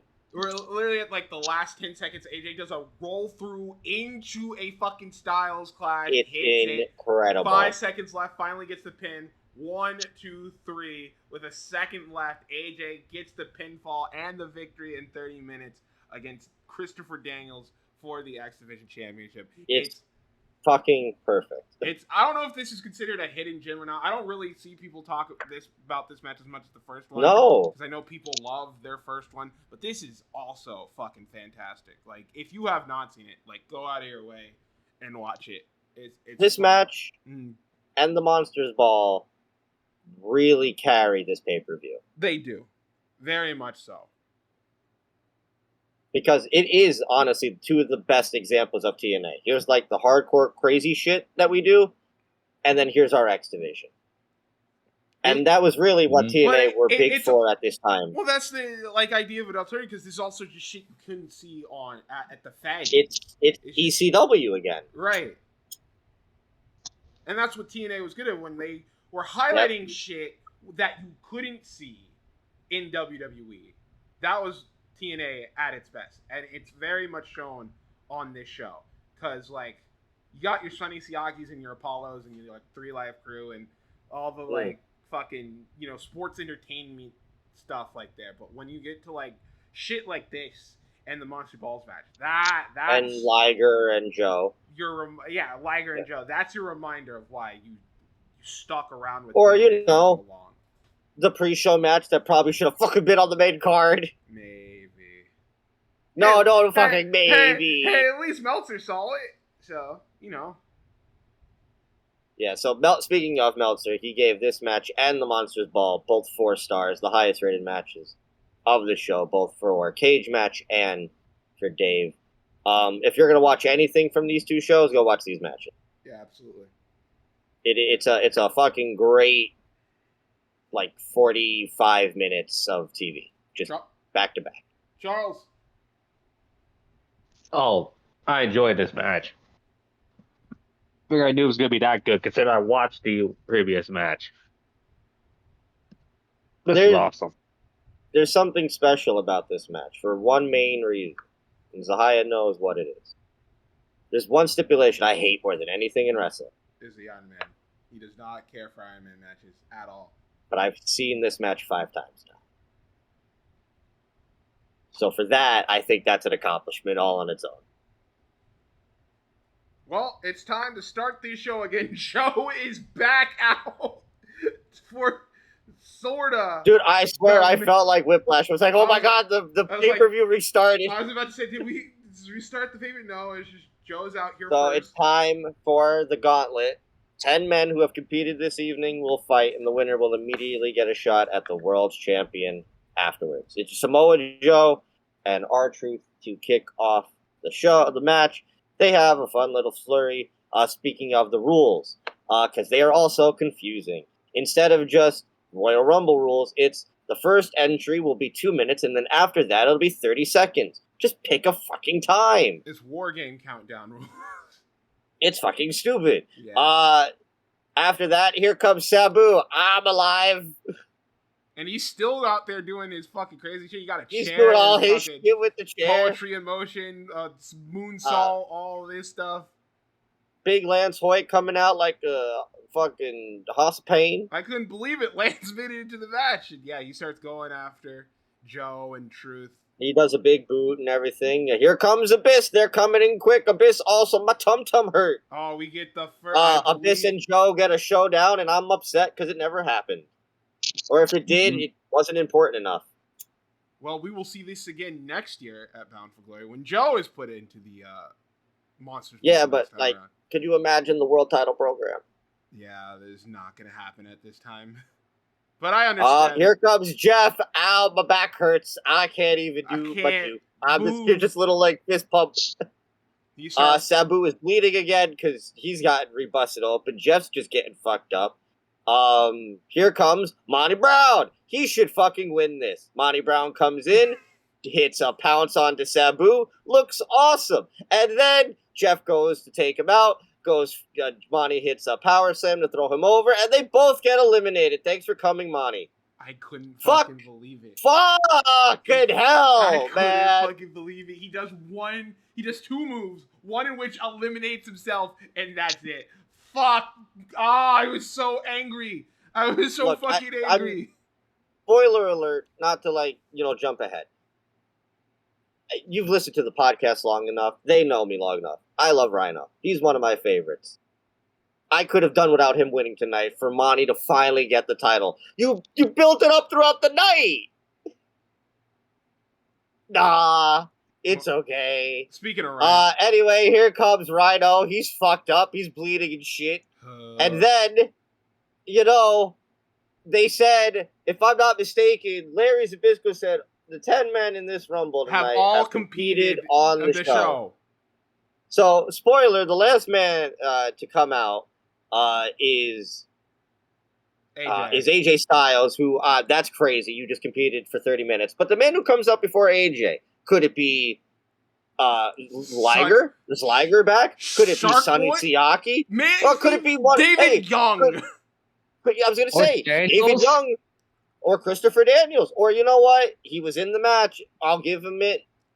Road Dogg even deserves it. Or a member of Team Canada? No, it's fucking Kip James who didn't wrestle. So we already are fucking up our own rule. Already cheating. You're already not following the rules of this match. What the fuck is the point? Why are we even here? And it's not like he's here for very long. He doesn't even make it into the Final 4. He's gone. Joe and Abyss. Abyss eliminates Joe and AJ. It's down to Rhino and Abyss. Rhino gores the shit out of Abyss, ducks him over. Rhino is now fighting Jeff Jarrett. And when I mean fighting, it's right fucking now. Here comes Jeff Jarrett. Actually, no. He got the whole pyro. Actually, no. It's not Jeff Jarrett first. It's our special guest referee, the Huntington. No, enforcer. No, it's referee. It's both. The Huntington Beach bad boy, Tito Ortiz. So yeah, so this was another thing for Zahaya who didn't know. If I'm not mistaken, this is announced on Impact. Sure. But you wouldn't know it because throughout this entire pay-per-view, it's never mentioned. They're just like, and here's Tito. Yeah, it's very weird. Because they're worried about what is the main event going to be. Oh, yeah, Tito. And so... Very weird because Tito was a referee for Back and Hard Justice this year. Between Kevin Nash and Jeff Jarrett. Yes, that was the whole point of this. Made it to his feet, and Tito's already in the ring. And meanwhile, Jeff Jarrett comes out. But dude, he's got the pyro guitar and everything. Hell yeah, he's the greatest. I'll give it to him. That was pretty cool. And he's coming out. He's got all his friends. He's got a casket. Oh, it's a casket. I thought it was friends at first, but it's a casket. And now the match begins. And it's like 5 fucking minutes. And it's just Rhino gets beat down. Rhino gets beat down. Rhino gets beat down. And Rhino goes for a gore and gets an amazing fucking guitar shot. It's sick as shit. Gail Kim tries to get into the match. Can't, like Adam said, guitar shot. Puts me down and I get bad visions of Tito hurting women. Only gets a 2 count. Puts down AMW. Jeff Jarrett tries to go for another guitar, but gets gored this time by Rhino. Tito counts 1, 2, 3. Rhino is the new... Rhino is a champion. Oh, fuck that shit. We gotta get our heat back. Yeah, you damn right. AMW coming Rhino gets to literally celebrate. Rhino gets to celebrate for all of, 5 seconds. 2 seconds before and like Charles said, Jeff Jarrett immediately is like, what the fuck? I lost. Yeah, he doesn't show the gore at all. Doesn't even. And then beat down on Rhino. Oh fuck! Here comes the 3 Live crew. Crew. And then here comes Team Canada. And now we bring the casket in, and they literally put a bloody, fucked up Rhino who gets another chair shot to the head into the casket. There's your new world champion. He's been buried. Jarrett gets put on his shoulders. But oh fuck! Team 3D are back. I will say this was an insane reaction for Devon and Bubba. And Devon and Bubba, now with also the reinforced help of 3 Live crew and help run everybody off. They beat the shit out of Eric Young. Rhino comes back out of the casket. They fucking 3D put Eric Young in the casket. Rhino is literally dead. Guess what, guys? Team 3 are here. Fuck our new world champion. Jeff Jarrett's upset. Good night. And then 2 days later, Jeff gets the belt back, and and then 2 days later, Rhino loses, and it was like, what was the point? Team 3D are here. Because, Team 3D are going to win the world title. And that was TNA Bound for Glory 2005. The match itself is whatever. It's a cool little moment for Rhino, even though this wasn't supposed to happen. Shit happened, but it's like, what can you do? The heat segment is whatever. Team 3D got a good spot in, so it's fine. But this show is it's a very much a mixed bag. You got some good stuff in there. You got Samoa Joe and Liger. The Monsters Ball match and the Iron Man matches are all very much highlights of the show. And even the tag team title match is very solid. But you also got fucking Sonny Siaki in the Apollo and against the fucking Diamonds of Rough you don't care about. Even though it's a good moment for Rhino, the main event is still kind of a mess. The Team Canada 6-man sucks. The X-Division Ultimate X is a mess. Should have been better.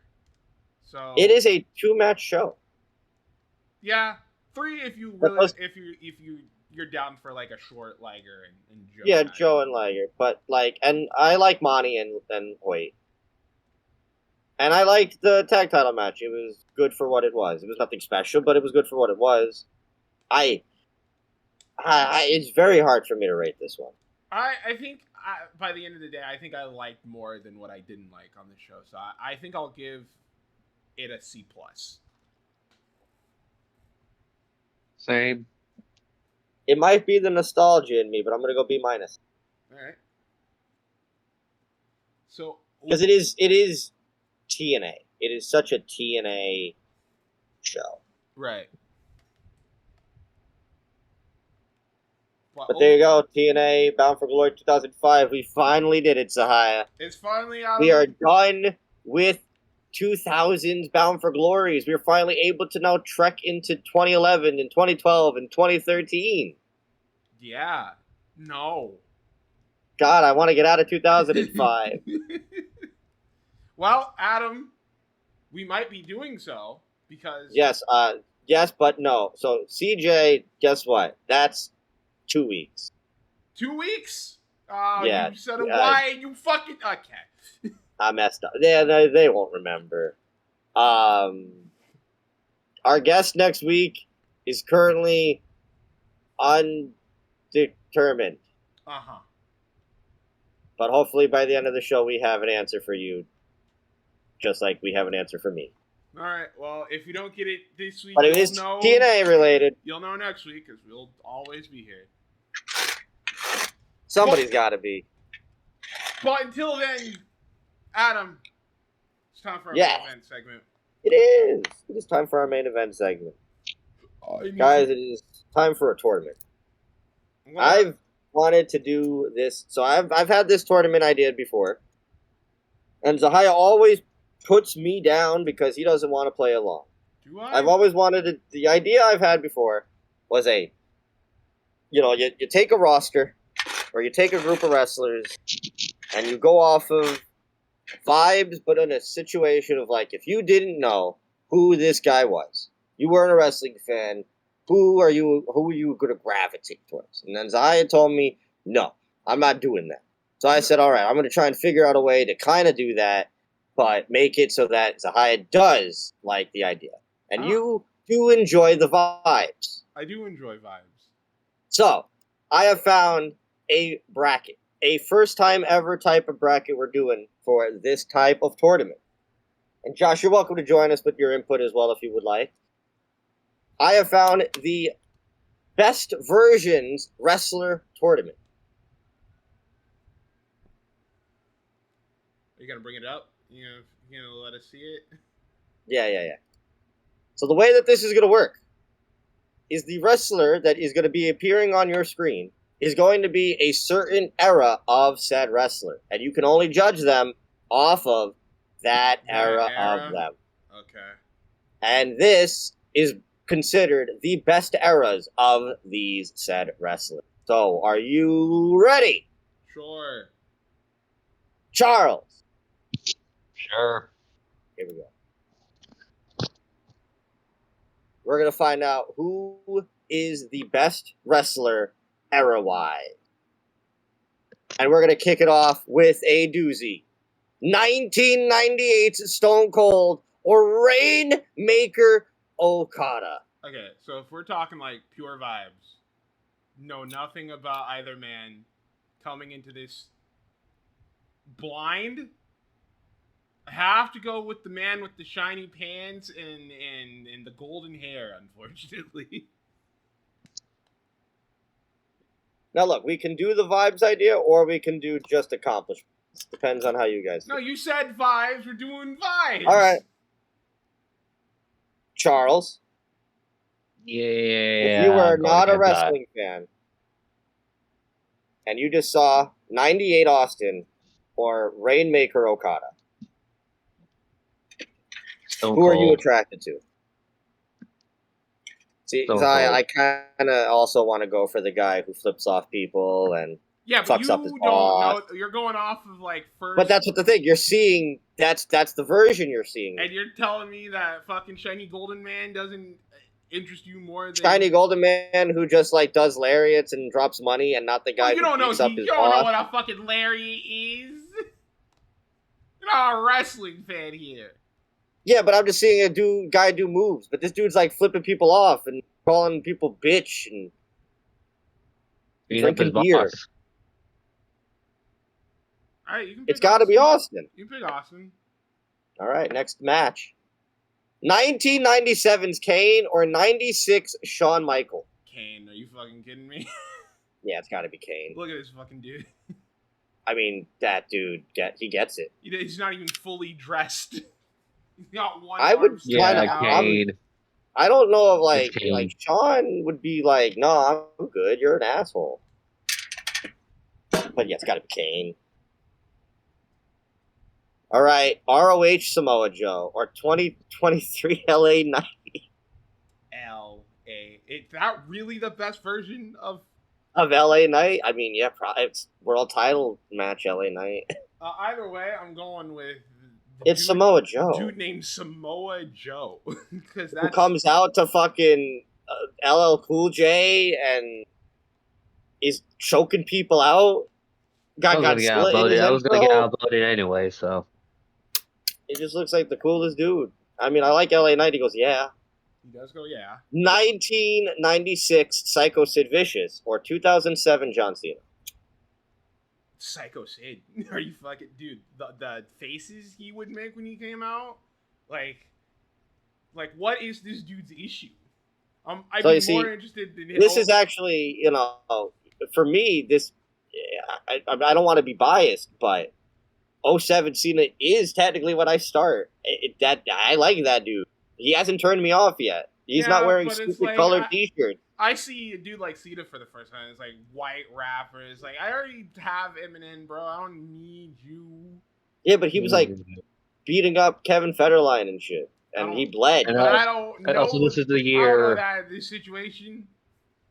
This is the year he had the last man stand match with Maga and the match with Michaels at Mania. You guys keep bringing factors into this that don't. No, matter. I'm trying to bring up factors about the person and not match wise. I'm saying like he looks. I'm picking wind of this guy beating up Kevin Federline, probably. But again, I just started, so I have an idea. Like for me personally, like that was my era. So that is me seeing a guy for the first time going, oh, I like this guy. He's got the chain gang. I'm going Psycho Sid. I'm picking Cena. Charles. I'm going with Cena. ECW Taz or Japan Vader? ECW. That's tough. ECW Taz. But dude, the mask, this man. Fucking short, tanned dude coming out. Okay, but I need you to. Have you ever looked at Taz visually? He's an insane sight to look at. Not that Vader isn't, but like. I need you to look at this and tell me that you don't see this and go, maybe wrestling is for me. Okay, you know what? So you hear the. That's a good point. Because look, Taz is cool. He's got the towel and everything, and yeah, he's a short little dude. And he comes out and he suplexes people. And if you're seeing that for the first time, that's pretty dope. But if I'm watching wrestling for the first time and I see I this gotta dude, find out what's up with the dude with the elephant mask. And his name is Vader, and I'm like, what, Star Wars? Even though it has nothing to do with Star Wars. I'm gonna go Vader here. Yeah. Vader. And even if this wasn't, and it was just accomplishments, it's still Japan Vader. Easily. Great White Sheamus or JBL America? Sheamus, he's very pale.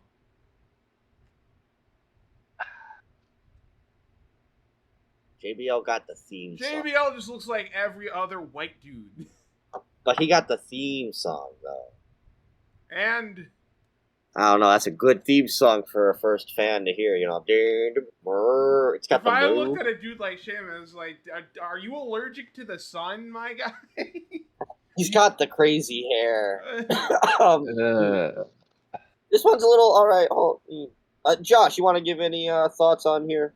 Try and sway people's opinion. I don't even know if you're there. Josh is not there.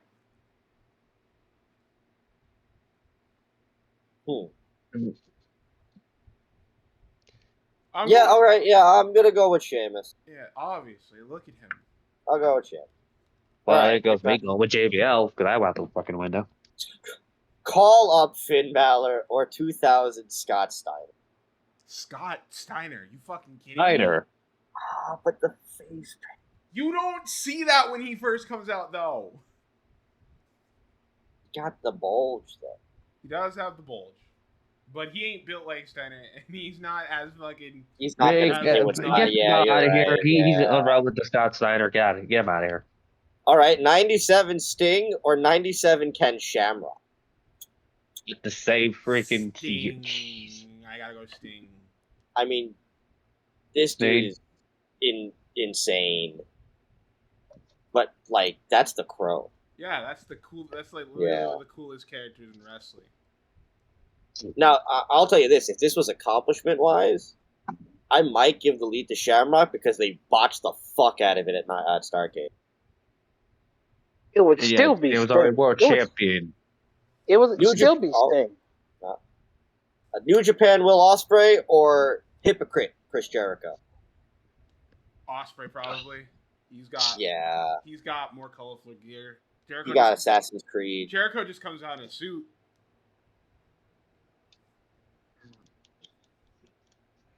Even though I love heel Chris Jericho, I don't think that would have caught my eye if I was just first watching wrestling.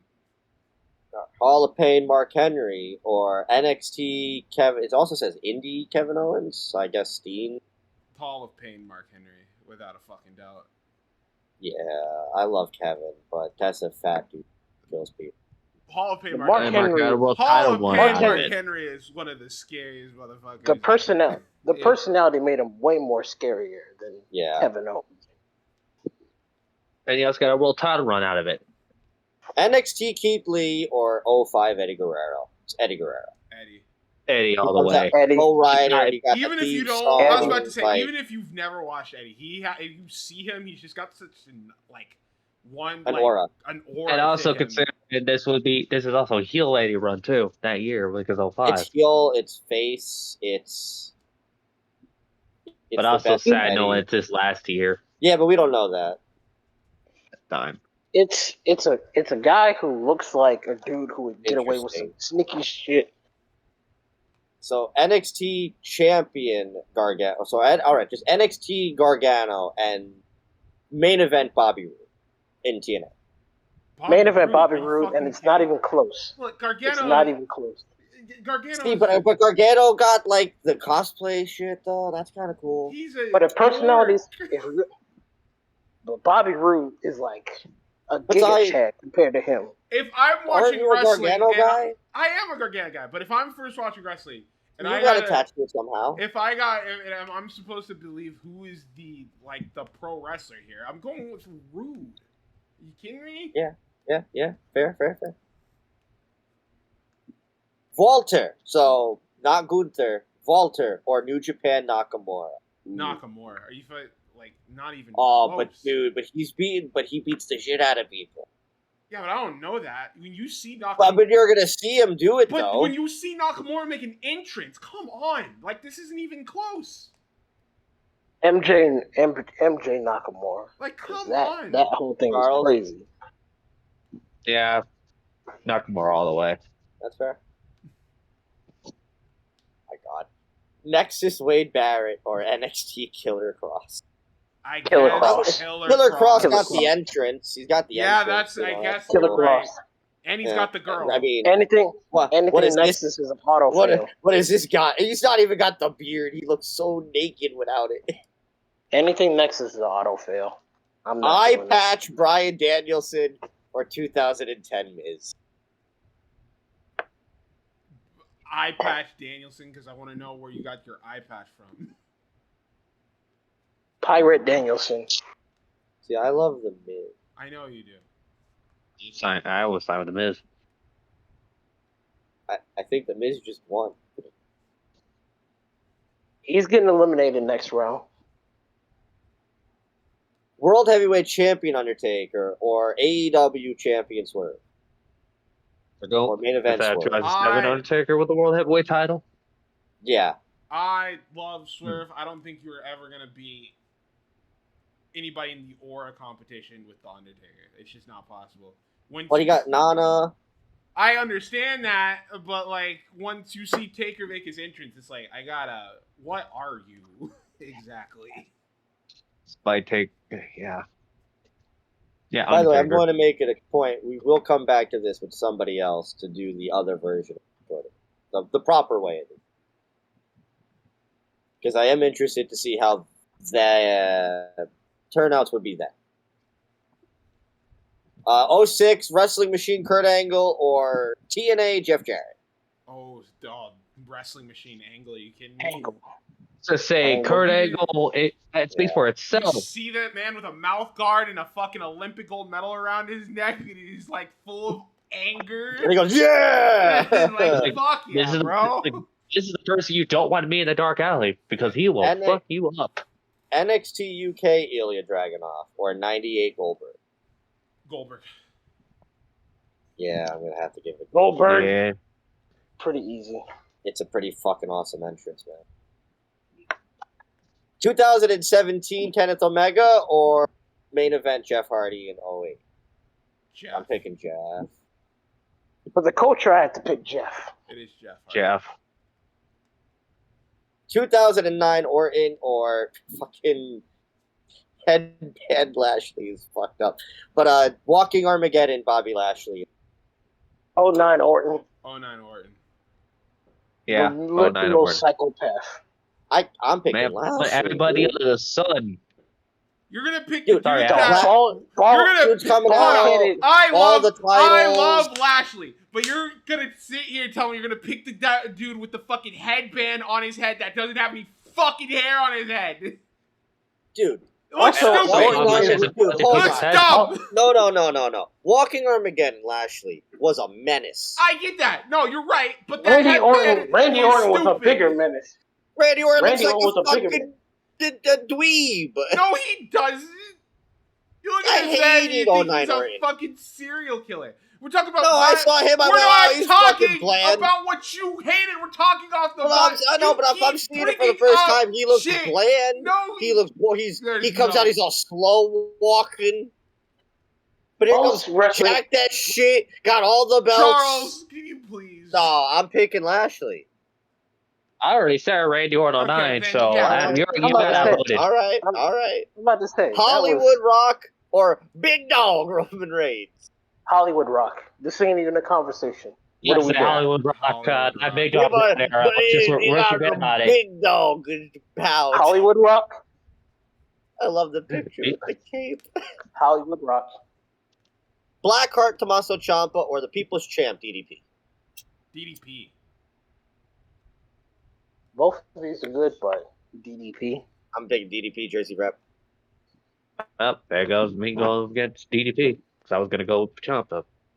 NXT Baron Corbin or Conqueror Brock Lesnar. So, like, post-streak Brock Lesnar. I would have and considering that Brock and what he did that same year. Also, so you just look at Brock and you're like, wow, that's... Unfortunately, this guy fought in the UFC.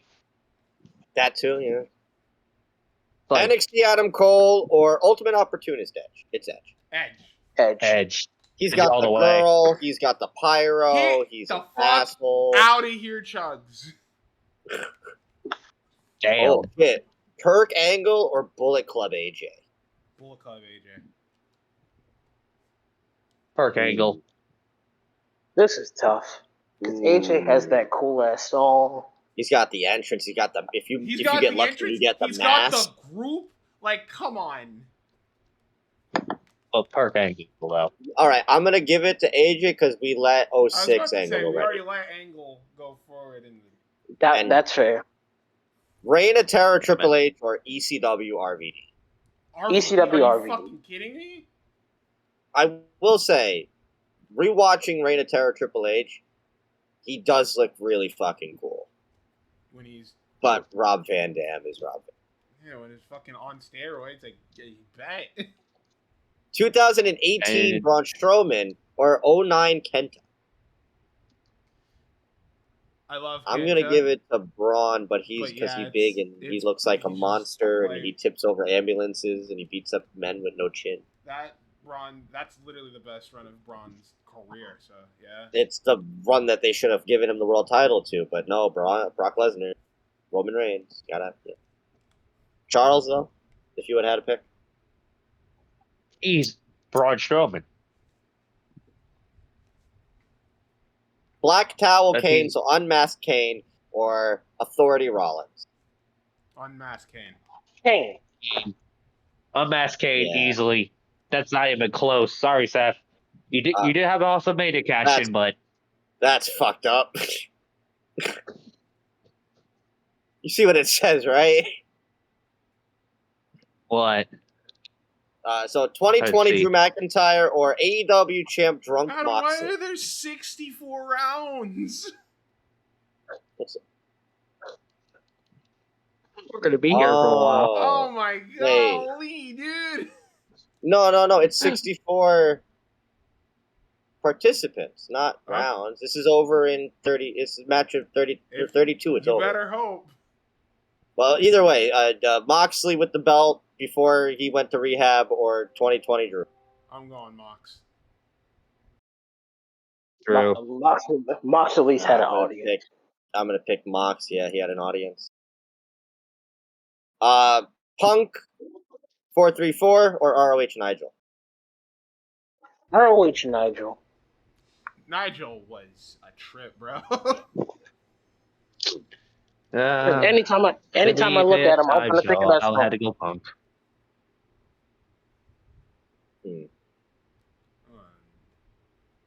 I'm I gotta thinking see of that someone for the song. first time. If we're taking it on pure vibes and who I would want to know about just purely based on how they look. It might be the they dude with the represent- spiked tips. Yeah, Yes. I'm picking Nigel. TNA EC3 or 2005 AJ Style. TNA 2005 EC3. AJ. AJ. I'm gonna go AJ. Boo. He's just a dude, bro. You don't know He that. Dude, look at him. He's just a dude. He got the hoodie and the PlayStation necklace. Win the belt in 05? And then Redeemer Miro or 05 Batista is big. Batista? 05 Batista. Are you fucking serious? Like, All right, now if this is right, there we go. Okay. See, I told you. Alright. All right, next round. It's Conqueror Brock or Hall of Pain Mark Henry. Hall of Pain. I gotta still give it to Brock. In terms of what Brock. scared me more, Brock. Brock, because he literally could easily beat the shit out of you for real if I you're mean, not just fucking look at careful. him. I hate that he has to go through, but you know, it is what it. 06 Angle or 98 Austin. Angle. Austin. Damn, you really put it. I got put on the spot. Fuck. Yeah, you did. Yeah, go. Yeah, pick. Sorry, Kurt, but Stone Cold. Oh my god. He flips people Sorry. off. Dude, he just comes out a mouth guard. I mean, He more got a terrified of beer. the mouth guard than the guy who fucking throws out middle fingers and beats up the elderly. Great White Sheamus. Oh yeah, go Beats ahead. up a white boss. That's true. By the way, Great White Sheamus or 05 AJ. AJ. AJ. You did good, Sheamus. Ospreay in New Japan or main event Jeff Hardy in 08. Hardy. yeah, Jeff Hardy. yeah, Jeff. Yeah. Just 05 because of the moment Batista alone. or Ring of Honor Samoa Joe. Fuck. This shit would go crazy. Unfortunately, Dude, first off, that match, yeah, like Josh said, Joe- holy shit. Joe, I love you, but I gotta go with Batista. It's gotta be Batista. Dave. He's got Batista. Literally, Batista's run that just speaks for itself. ROH Nigel or 2018 Braun. Unfortunately, I gotta pick Braun. I'm going Nigel still. Yeah, I think I'm also gonna have to pick Braun. Sorry, Nigel, you're out of here. Ron. He's just a big dude, man. 09 Orton or ECW Rob Van Dam. Rob. God, I Yeah, don't know that's fair. how did Orton make it. Dude, Damn, I was going to pick Radio. I was going to pick Radio 09. You're That crazy. That damn Nine- bald head and those Okay. punches. Over Rob, 97 bro? Kane. Hold on. Sorry, not Karen. 97 Kane or 2016 Bullet Club AJ. Kane. Kane. Yeah, Easily answer. Kane. Yeah. Oh, Black Towel Unmasked Kane or New Japan Nakamura? Nakamura. Kane. I think I'm gonna go Nakamura here. Yeah. Oh, that goes me going with Kane. Oh, so Kane won. Yeah, no, Nakamura won. What did you pick? Nakamura. Nakamura. Oh, I thought you said Kane. Who said Kane? Josh. I did. Oh. Me. It's 2-1. Japan Vader or People's Champ DDP? Vader. Japan Vader. Look at him. Monster. TNA Bobby Roode or Hollywood Rock? Rock. Hollywood Rock. Rock. Yeah. Default easily. World Champion Undertaker or 06, 07 Cena? Undertaker.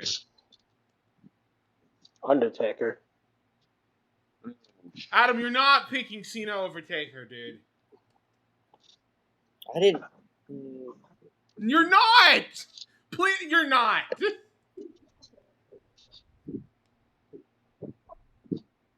What Charles didn't pick yet. Oh my fucking lord! You're pissing me off today. Yeah, put pressure on me. Because I want both. This is not hard at all. One is just the dude in shorts. One of you just pick. I'm gonna pick Cena. Fuck. There you go. Well, you need Charles. You consider this is those 07 Cena? Yeah. Sorry, Taker, but you didn't guys like are title very literally long. out of your fucking minds, dude. Cena held this title longer than Taker. No, it's got nothing to do with that. Well, that doesn't matter. Eddie Guerrero. Sorry. NXT Karrion Kross or 05 Guerrero. Eddie Guerrero. Eddie Guerrero. Cross, get out of here. You gotta think about that, Adam. No. I mean, I thought about it for a second because, I think I could hate. All right, because, I mean, Kross does have the entrance. He got the girl. But Eddie got, the party. Pretty much. Speak for itself, and he's damn good in the ring. 2000 Scott Steiner or AEW Moxley champion. Death Rider. Scott Steiner. I mean, he got the chainmail. He also got the women. He the purple fucking warrior. Also, he came out with a tiger. He came out with a tiger. That dude. Come on. 97 Sting or 98 Goldberg. Sting. Watch. Sting. Damn it. I think I would want Sting. He's got the face paint. There you go. He got the crow. I was probably gonna pick Goldberg. Ultimate Opportunist Edge or 2010 Get Miz the fuck on out of here. Because he ripped that shit off from Edge. Bye, Mike. Depends on what Adam says. So, Adam, shut up. You gotta think. He's gonna say the Miz. Yeah, I'm gonna pick Edge. Oh, never mind. Because if I would have picked Miz, that would have been funny. I fell in love with the Edge character, man. That connected with me for a minute. I mean, I love Miz, but if I'm going off just the vibe of it all, shit. 97 Kane or Vader in Japan. Vader. Kane. Ooh, that's tough. This one is pretty tough actually, because like both of them have the entrance, the physique, the what is the mystery behind this guy? Vader doesn't control fire. That's the only. Yeah, but he's got the mask though. I have to pick the decider, don't I? Wow. Yep. Yeah. I think by a sliver, I'm gonna go with Kane, because when Vader does take off, he's got his face still exposed. 05 AJ or 05 Eddie? Eddie. This is straight up vibes. Eddie. Yeah, I'm gonna go Eddie. He got the lowrider. Eddie. Brock or Nakamura in Japan? Nakamura. Sorry, Nakamura. Brock. I'm watching, right? What's a big deal? I pick Nakamura. Thank you. Good. Oh, fuck me! 98 Steve Austin or 05 Bautista. Batista. Steve.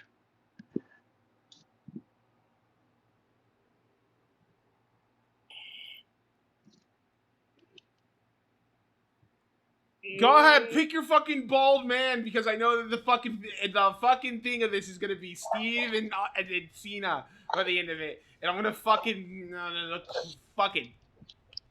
die inside.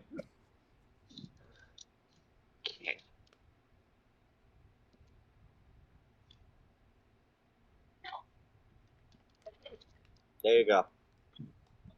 Wow. ECW RVD or Edge Ultimate Opportunity. Rob. The dude who has the girl. I'm going with Rob still, because he Dude with the does girl spin kicks. cool. He does, and he comes out to fucking Pantera. Nobody else coming out to fucking Pantera. I'm gonna put RVD over Edge here too. I was gonna go with Edge because, You got the girl.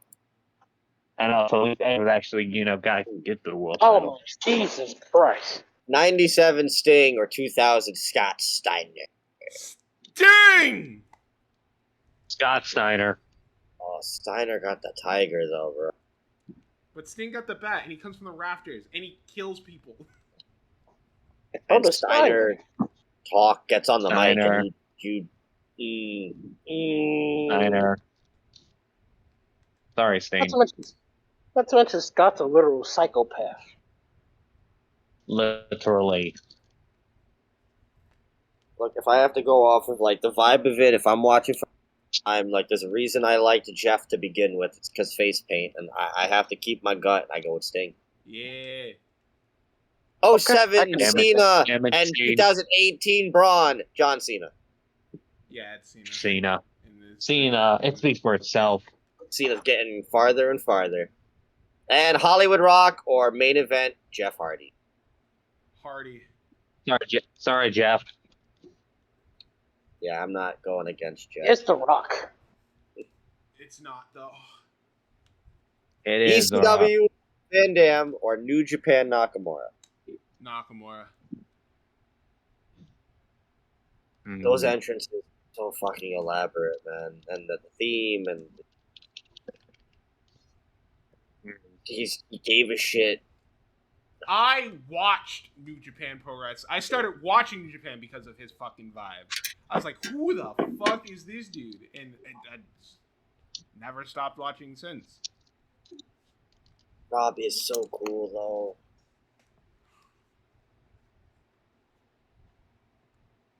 I'm going to pick Rob Van Dam. Charles. on me. Sorry, Nakamura. RVD. Rob Van Dam. I'm not mad at it. 05 Batista or 05 Eddie? Fuck. Damn. That what makes it. Oh, that makes it worse. I don't want to do this anymore. Shit or get off the bed. Damn it! Fuck. Oh, my heart. If I'm gonna keep it above, Eddie. My heart says Batista. I'm picking Batista. I gotta go with Batista too. Damn all of you! I was gonna go with Edgar Guerrero. 97 Kane or 97 Sting? I'm picking Sting. I'm picking Sting too. That's fair. I was picking Kane. Oh no! 07 Cena or main event Jeff Hardy? Get Cena the fuck out of here. Jeff Hardy. Jeff Hardy. How did he even get this far? Damn all of you. All right, semi-final number 1, 97 Sting or Batista? I'm picking Sting. I'm picking Batista. Batista, get the hell out of here. Get the hell out of here, Batista. Sting. Sting. Just to piss off Zai. I don't care. Wow. And then ECW RVD or Jeff. Rob. Jeff. RVD. Get out of here, Jeff. Wow. And that means our finals is ECW Rob Van Dam or 97 Sting. Who said it was going to be John Cena and Stone Cold in the finals? Turned out that was a lie. I thought for a second, but it proved me wrong. I'm going Rob, though.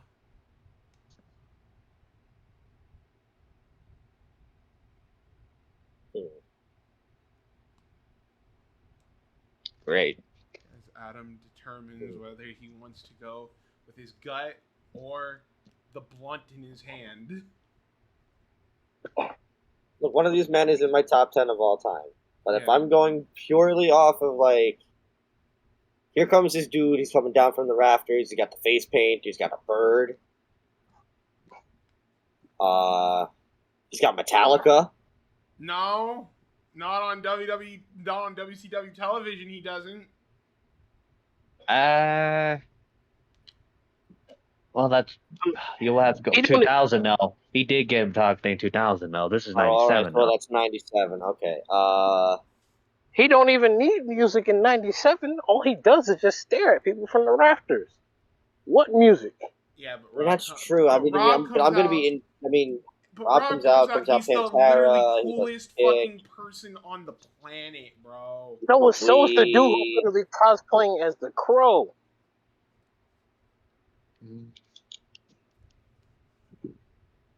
I'm picking Rob Van Dam.